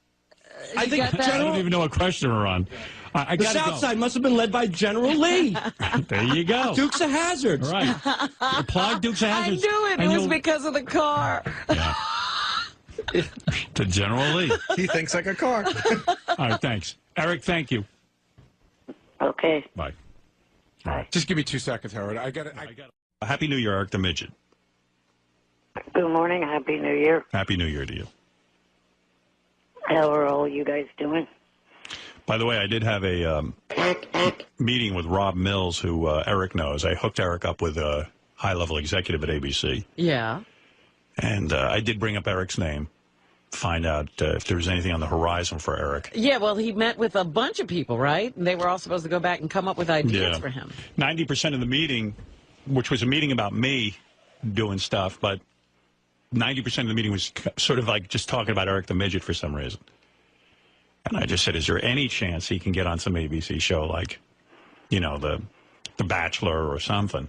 Even if it's the Bachelorette. Why don't they do a whole season of The Bachelor with Eric? Well, that's what I've been talking to them about, and I brought it up again, and I don't know. I just can't seem to make any headway. But I was pitching for him. I'm fascinated by Eric. I believe there is a place for him on TV. And what happened? Nothing with his I don't know. meeting? Did anybody contact you after that, Eric? No. No. Not at all. Not at all. Nothing. They looked at Howard like he was crazy, and they left. I am Eric's advocate, though. He doesn't think so. He'll call bad-mouthing you later. Right. All right, Eric, what can I do for you? Well, I was calling to ask if any of you guys will be watching TNA on Spike TV tonight, TNA Impact. No. I wasn't planning on it, but to be honest with you, I would, because I was watching, like over the vacation, I was watching some sort of, is that wrestling or is that the Ultimate Fighting? Ultimate the Fighting. company that has Kurt Angle in it. Oh, it's And wrestling. Jeremy Borash. Yeah, I won't be watching that, but I'm telling you, Spike's got the Ultimate Fighting, and it's awesome. Really? Yeah, You like it's great. that stuff? I love Ultimate Fighting. Supposedly Bubba's supposed to be a part of the broadcast tonight for TNA. Oh, then maybe we will Well, watch. maybe we will watch if it's Bubba. All right, thank you, Eric. Okay, I had enough. He's going on and on with that TNA. I don't care why about not just say, are we going to watch Bubba on it? it. Now he's going to call 10 times because I hung up on him. That's enough. You mean you don't want to see Terra defending against ODB? Eric the Midget, he was a crack up. Didn't you have any audio from the show? I don't know, do we? No, I don't think anybody. Did the TV people cover it? Nobody covered it. Somebody posted it on the internet. I just had Scott try to fix it. It's pretty bad, Howard. I have it up on one of the pages, but it's hard to hear. Eric did comedy? You're saying Eric did comedy and he was funny? Yeah, he wasn't bad at all. He had some good lines. Whoever wrote the jokes, he did a great job. I mean, we were nice and quiet for him, so they said, because they made a big deal, oh, we got to get audio for Howard show for Tuesday, blah, blah, blah, everybody be quiet and all this, and now you Everybody be quiet. Audio. Eric, I hear you're a Triumph. Good morning. Now he's arrogant. Whole confidence, I hear. A whole different guy. Why didn't you get good tape of yourself doing your stand-up? Well, I figured that would be covered by the people that were there. Gary, where is this audio?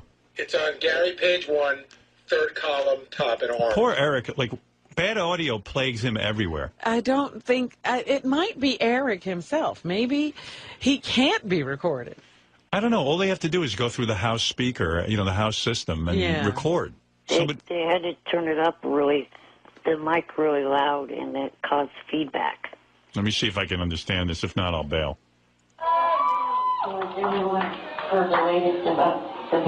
Forget it. Forget it. Yeah, you cut the one joke I did that I actually... Eric, we can't understand it. We can't hear you.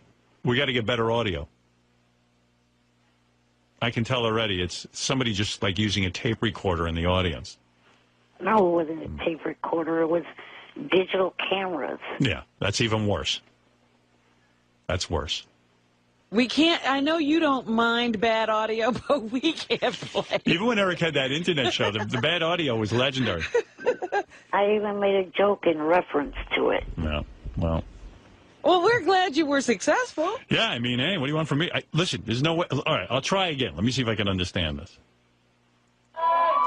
Everyone heard the latest about The Biggest Loser? No, I'm not talking about the reality show on the NBC. I'm talking about Artie. Yeah, we can't understand it. Oh, my I don't know what words you're saying.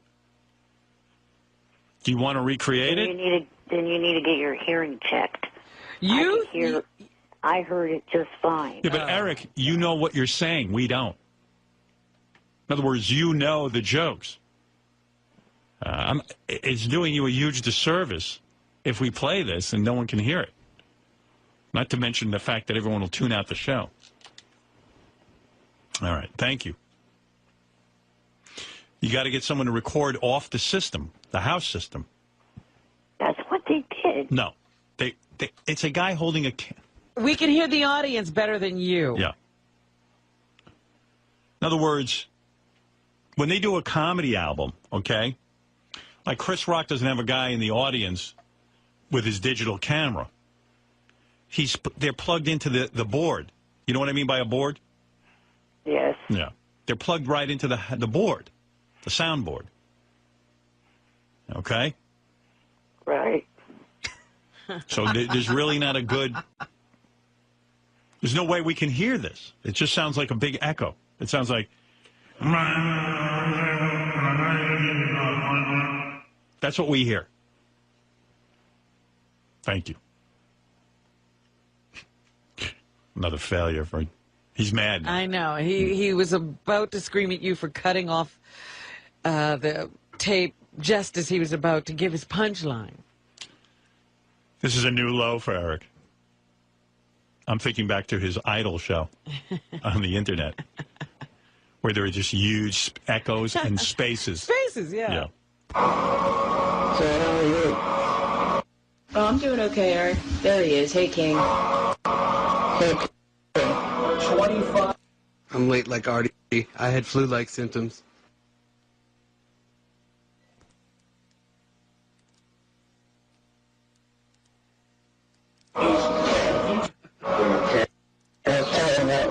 Jackson's career journey in Jacksonville, Florida. Bad audio just plagues Eric. It's his nemesis. Yeah. He wants to be in broadcasting, but nobody can record or hear him. It's like how a vampire can't be seen in a mirror or, it's just wherever he goes, bad audio follows him. I love it. There's always technical problems. I thought it was supposed to be Miami. Where are they again, Eric? I'm sorry. Jacksonville, Florida.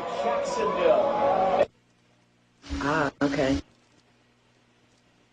I thought tonight's was supposed to be Miami, Florida. It's virtually unlistenable.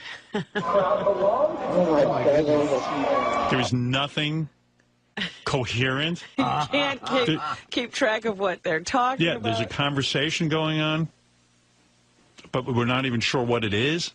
There was a scrawny guy. Now she's talking over him. Is it possible Eric's wheelchair causes a feedback or something? I don't know. I mean, what is it about this guy? No one can get him on tape. So again, another failure. his triumph wasn't recorded properly. Eric, go yourself. What's the matter, Eric? Jealous that I'm going to maybe possibly be the new judge on American Idol? I don't think that's going to happen. You don't think it's going to happen, huh? You better start. No. What, are you going to stop watching the show if it does? No, it's not that. I just don't think that, it's going to happen because of the fact that he's going to be in the same kind of boat that he was in with terrestrial radio. He'll have to deal with FCC and stuff like that. Oh, it's not the same at all. Yeah, all I got to do is judge those dopey kids. And I'm into it. And believe me, I'll find some Kelly Clarksons out there. I'm not going to sit there and put some shitheads through. Well, waste your time. First of all, I would have straightened out that Adam Lambert, number one. That's why his career tanked. The kid had more publicity than anyone, but he fell. Number two, I wouldn't even put through that kid, that good-looking kid who won, that Chris Allen. He never would have even been through. He was good-looking, you thought? Yes. You know what? I really don't want that American Idol job, but I have to take it just to make Eric nuts. It'll drive him Eric, nuts. You're starting this whole thing. He wasn't even interested. This could be good for you, Eric. I might have you right at my side. How great would that be? I'll just put him between me and Ellen. What do you think, Eric? That's wrong. I don't know about that. You sit on my lap. You don't want to be on the show? Tell you what, first show, you sit on my lap. I'm going to say, remember how Michael Jackson used to have a little midget on his lap all the time? That black kid? What was that kid's name? I don't even know his name. Webster.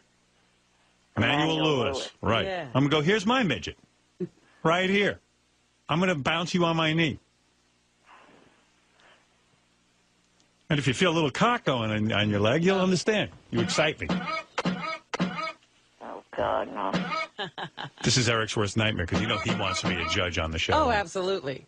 And rather than doing your own internet show, your opinions could actually be heard on national television during the show. Don't you think that's would be funny if I have Eric on my lap for like the segment? It. Yeah. Here's a question. And every time Eric, we got to work this out. When I tap you on your back, all you say is, "I'm going to Hollywood." Deplane. No, I'm going to Hollywood. I'm going to Hollywood. I'll put a wig. I'm going to put a wig on you to look like me. Get the dark glasses. So it'd be Little Howard and Big Howard. Or maybe I'll wear Eric like a hat, like Aretha Franklin. You know, Aretha Franklin always comes out with big giant hats. Like some crazy hat. Yeah, just wear him on my head. I have a human hat. It's my hat. I'm wilder than Simon. I wear a human being as a hat. Even Eric's laughing at that. He loves it. No, I would not laugh. Oh. Meanwhile, people seem to be very excited about this. I can't tell you. Everyone's It's causing all kinds of buzz about American Idol. It's certainly not bad for them. No. Why do you think it won't happen? I just don't think that you're the right fit for this show. What's the right fit? What do you think? Name a person who could bring more excitement to that show than me. I think someone like Jamie Foxx. Get out of here. Yeah. Show will be off in a year if Jamie Foxx takes it over. You know, who was Simon Cowell before? You didn't know him. Yeah, you didn't know him. Oh, yeah, that's true.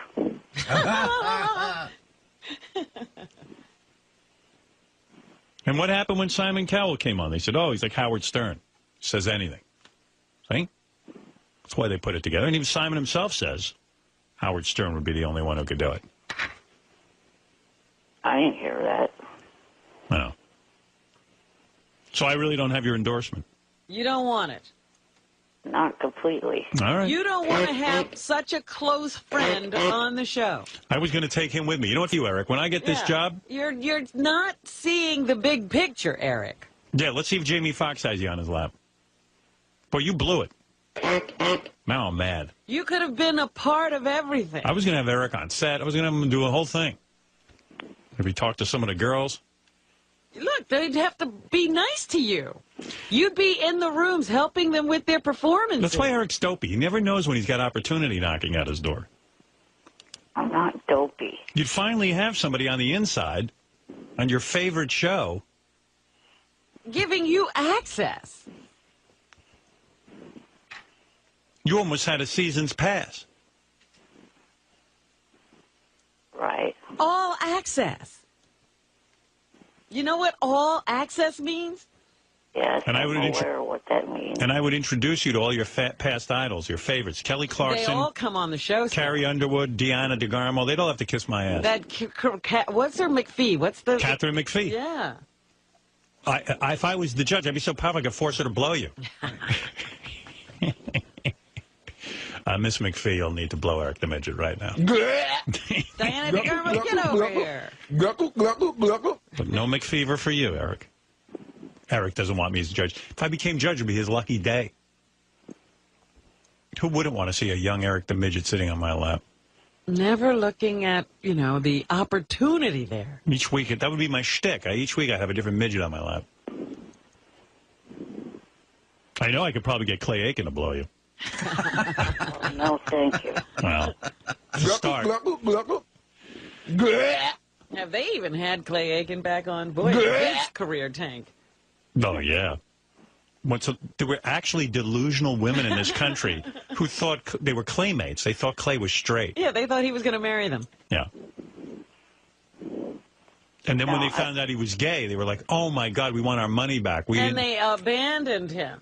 Like, who are these women that actually thought Clay Aiken was straight? They're the same women who thought Liberace was just looking for the right girl. Yeah, Liberace had fans. And women were like, why doesn't Liberace get married? Let's see. Let's guess. Wonder why Liberace isn't getting married to a woman. He says he can't find the right one. Yeah, there is no right one. The only right one would have a cock.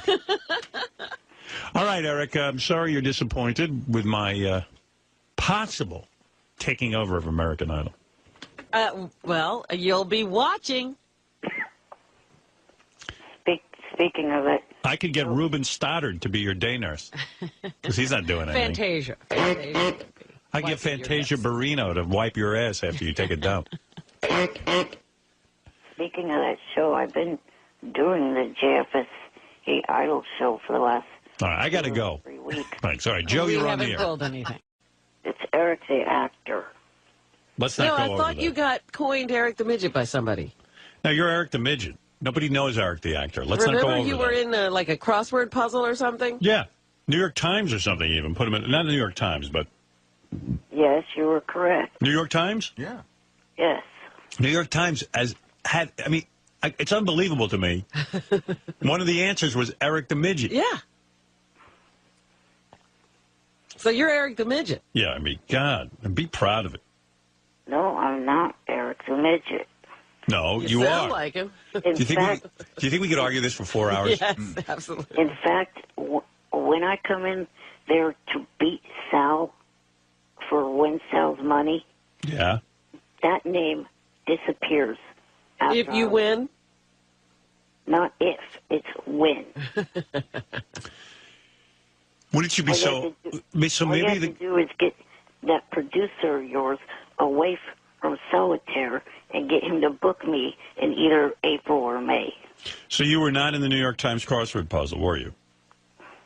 I was. No, you weren't. You're not Eric the Midget, so it's somebody else, I guess. I don't care if I was printed in that. That's not the nickname that I want to go by. Well, on this show, that's who you are. I'm sorry. That's it.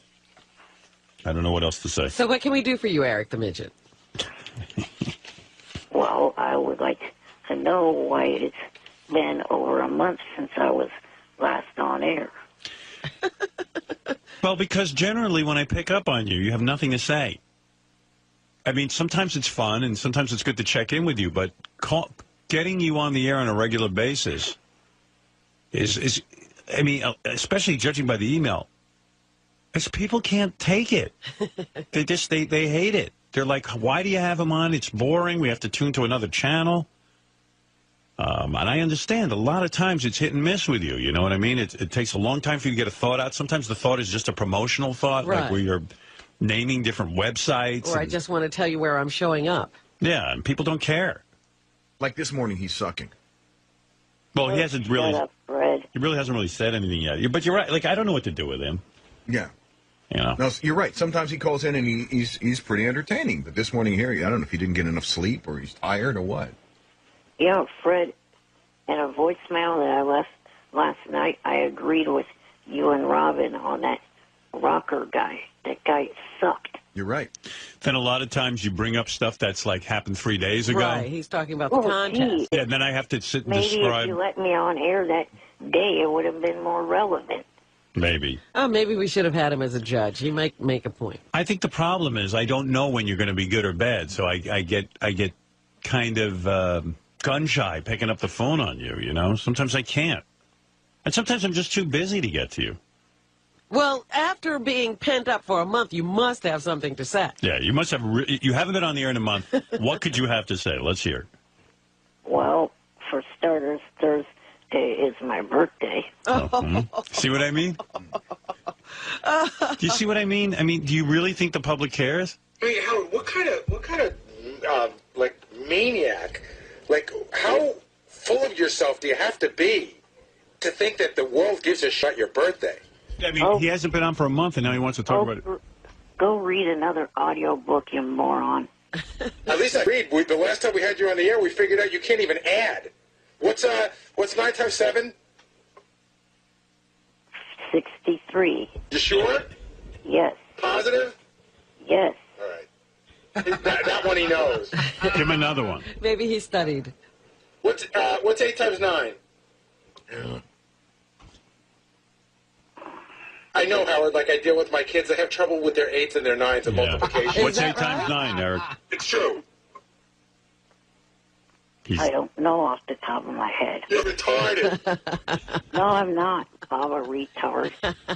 You don't know 8 times 9? He's right. He shouldn't be Eric the midget. He's Eric the retard. You know what, Eric? I'll be honest with you. My father... You know what? Book me on the Joe so I can prove to your retarded monkey ass that I'm not retarded. But Eric, you are booked on the show. You're booked right now, and this is the question. What do you think that? So if I booked you and flew you in and asked you the same question, you'd suddenly know it? Yes. Really? The flight would help. You still don't know 8 times 9, huh? No. Wow. What do you think it is? Give it a guess. Come on. Quick. Top of your head. What do you think it is? Blurt it out. He's doing a lot of calculating. He's run out of fingers and toes. Oh, yeah, and by the way... What's 8 times 10? 8 times 10 is 80. All right, so what's 8 times 9? By the way, to your listeners, I have fingers. I don't have crab claws. All right. What's 8 times 10? I'll ask you again. 80. All right. So what? All right. So what's 8 times 9? Oh, crap. Hang on. No, come Where on. are you going? What Give me are you the answer. Hang on. What are you doing? He's going back to school. He's going to math class. Eric, listen to me. What's 8 times 10? 8 times 10 is 80. All right. What's 8 times 8? 8 times 8. 72 is 8 times 9. No. What did he do? All right, so I don't know what he did. What'd you do? Did you? What is 8 times 8 now? No, what's 8 times 8? Quick. 8 times 8.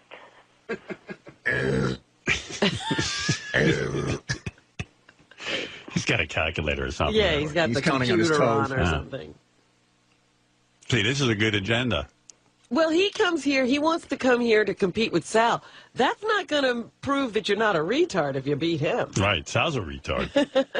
You're both retarded. No, I'm not. What's 8 times 8? He's getting an answer from somebody. That's what ruins it. 64. Yeah. How'd you get? Tell me how you came up with that. Tell me the truth. I got my cell phone in my hand. Oh, okay. That's what I thought. Wow. Can I make a suggestion to you? When I was in 5th grade or whatever, whenever they teach you multiplication, yes, I was doing terribly in class. And my dad came home, and the teacher gave me a D in math. And we determined that all the other kids had memorized their multiplication table. You didn't realize you were supposed to do that? I was a really dumb kid. And my dad sat with me with flashcards. Right. And said to me, all right, what's this? What's that? And what I did was I memorized them. You had to memorize That's what you have to do. You got to memorize them. Well, gee, I graduated in 1994. It's been quite a few years since I've had to do that. Yeah, but you probably never did the hard work and memorized your times tables. You don't forget it once you learn it. You usually learn that at such a young age. It's hard to forget. Hey, Alan, can I ask Eric a question? And I'm not being a jackass. Did you go to a regular school? Yes, I did. Or was it a special school? No, regular school. I don't believe that. No, remember somebody called in once and Eric wanted to have him bumped off because he complained that Eric slowed down the whole school or something? Right. Well, that was because they had to put in a ramp for Eric. What was that, Eric? Some guy called up and told us they had to put a ramp in for you and you went berserk? Because that ramp has been there since the school was built. Right. Yeah, that's what that was about.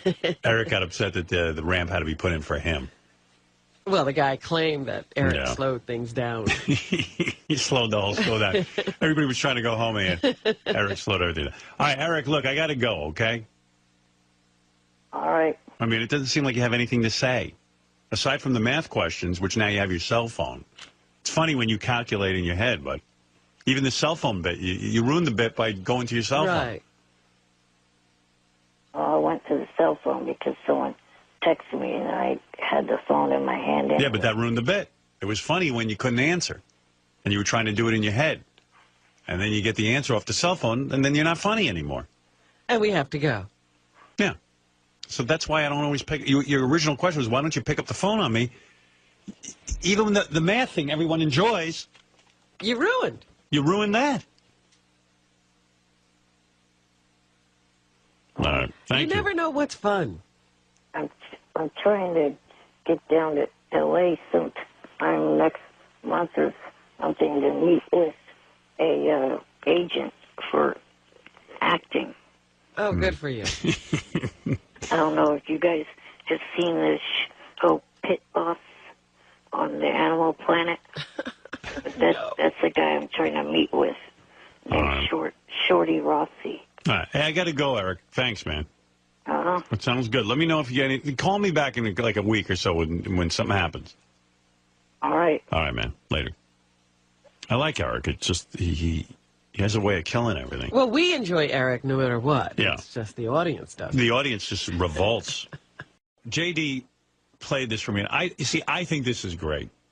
JD actually got it off of YouTube somehow. I don't know how he got it. But I guess Eric the Midget was doing his American Idol show last night. Okay. And we haven't listened to that in a while. And I just love this show. This is one of my favorite shows. Eric the Midget's American Idol show. And what happens to Eric the Midget in this particular segment, he actually quits his own show. I think he walked off. And what happens is during his show, he also has people texting. You know, they have some sort of chat room going on. Right. And Eric sits and reads the chat. Instead of playing to his radio audience. He's talking to the people who are writing. So some guy, of course, inevitably busts his balls.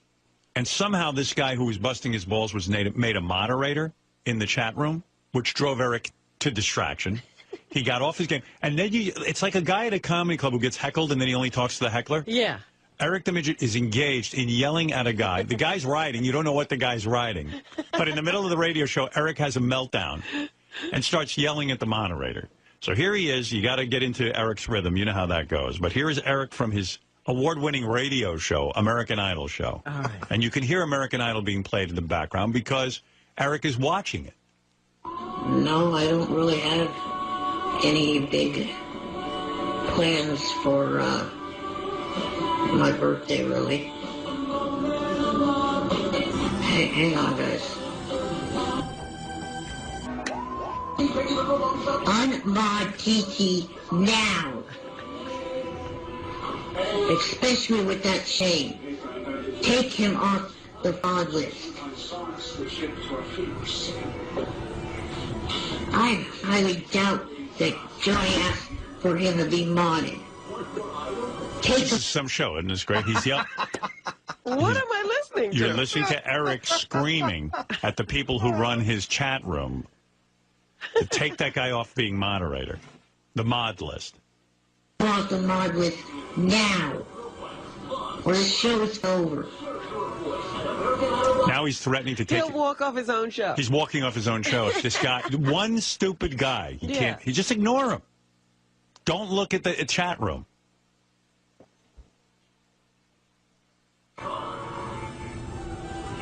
Yeah, right. You talk to Johnny, you piece of shit idiot. You have no idea what he's talking about. He doesn't explain to anyone. Now he's engaged in a fight with. At least read us what he's writing, so we Right. know what you're yelling about. Sounds like this guy's claiming he talked to Johnny Fratto. Right. Okay. Take that retard off the mod list.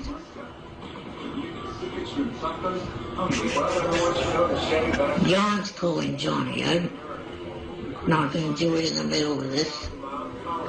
So now Jan is calling Johnny to take care of this moderator. From what I can tell, this is what's going on at this point. Somehow I follow this. Take that mod ship. Take that mod ship away. Now. Dirty, raw retard. I am not Jewish. I am Irish, you retarded fuck.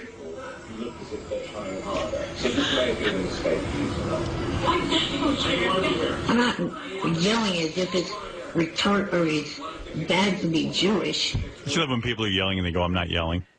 But he's not watching the show. He's supposed to be He's engaged in a war. commenting on the Idol show. And I guess somebody called him Jewish. Yes. Yeah, now he's getting got to upset correct about that. Yeah. Now, you've been in radio a long time. This isn't good radio. You tell Eric. This is like a bad phone call. I'm just yelling at because he's calling me something that I'm obviously not. Do I look at all Jewish? Not that it's bad. I look kind of Jewish. It's not But that wait great. a minute. Yeah. What does Eric look like? I mean, is that an Does he Irish look look? Irish? Yeah, I guess he looks Irish. Oh, please. Well, he maybe looks like a leprechaun. He looks midgetish. TT, stop with the bullshit, you idiot. Now other people are jumping in because they're getting a reaction from Eric.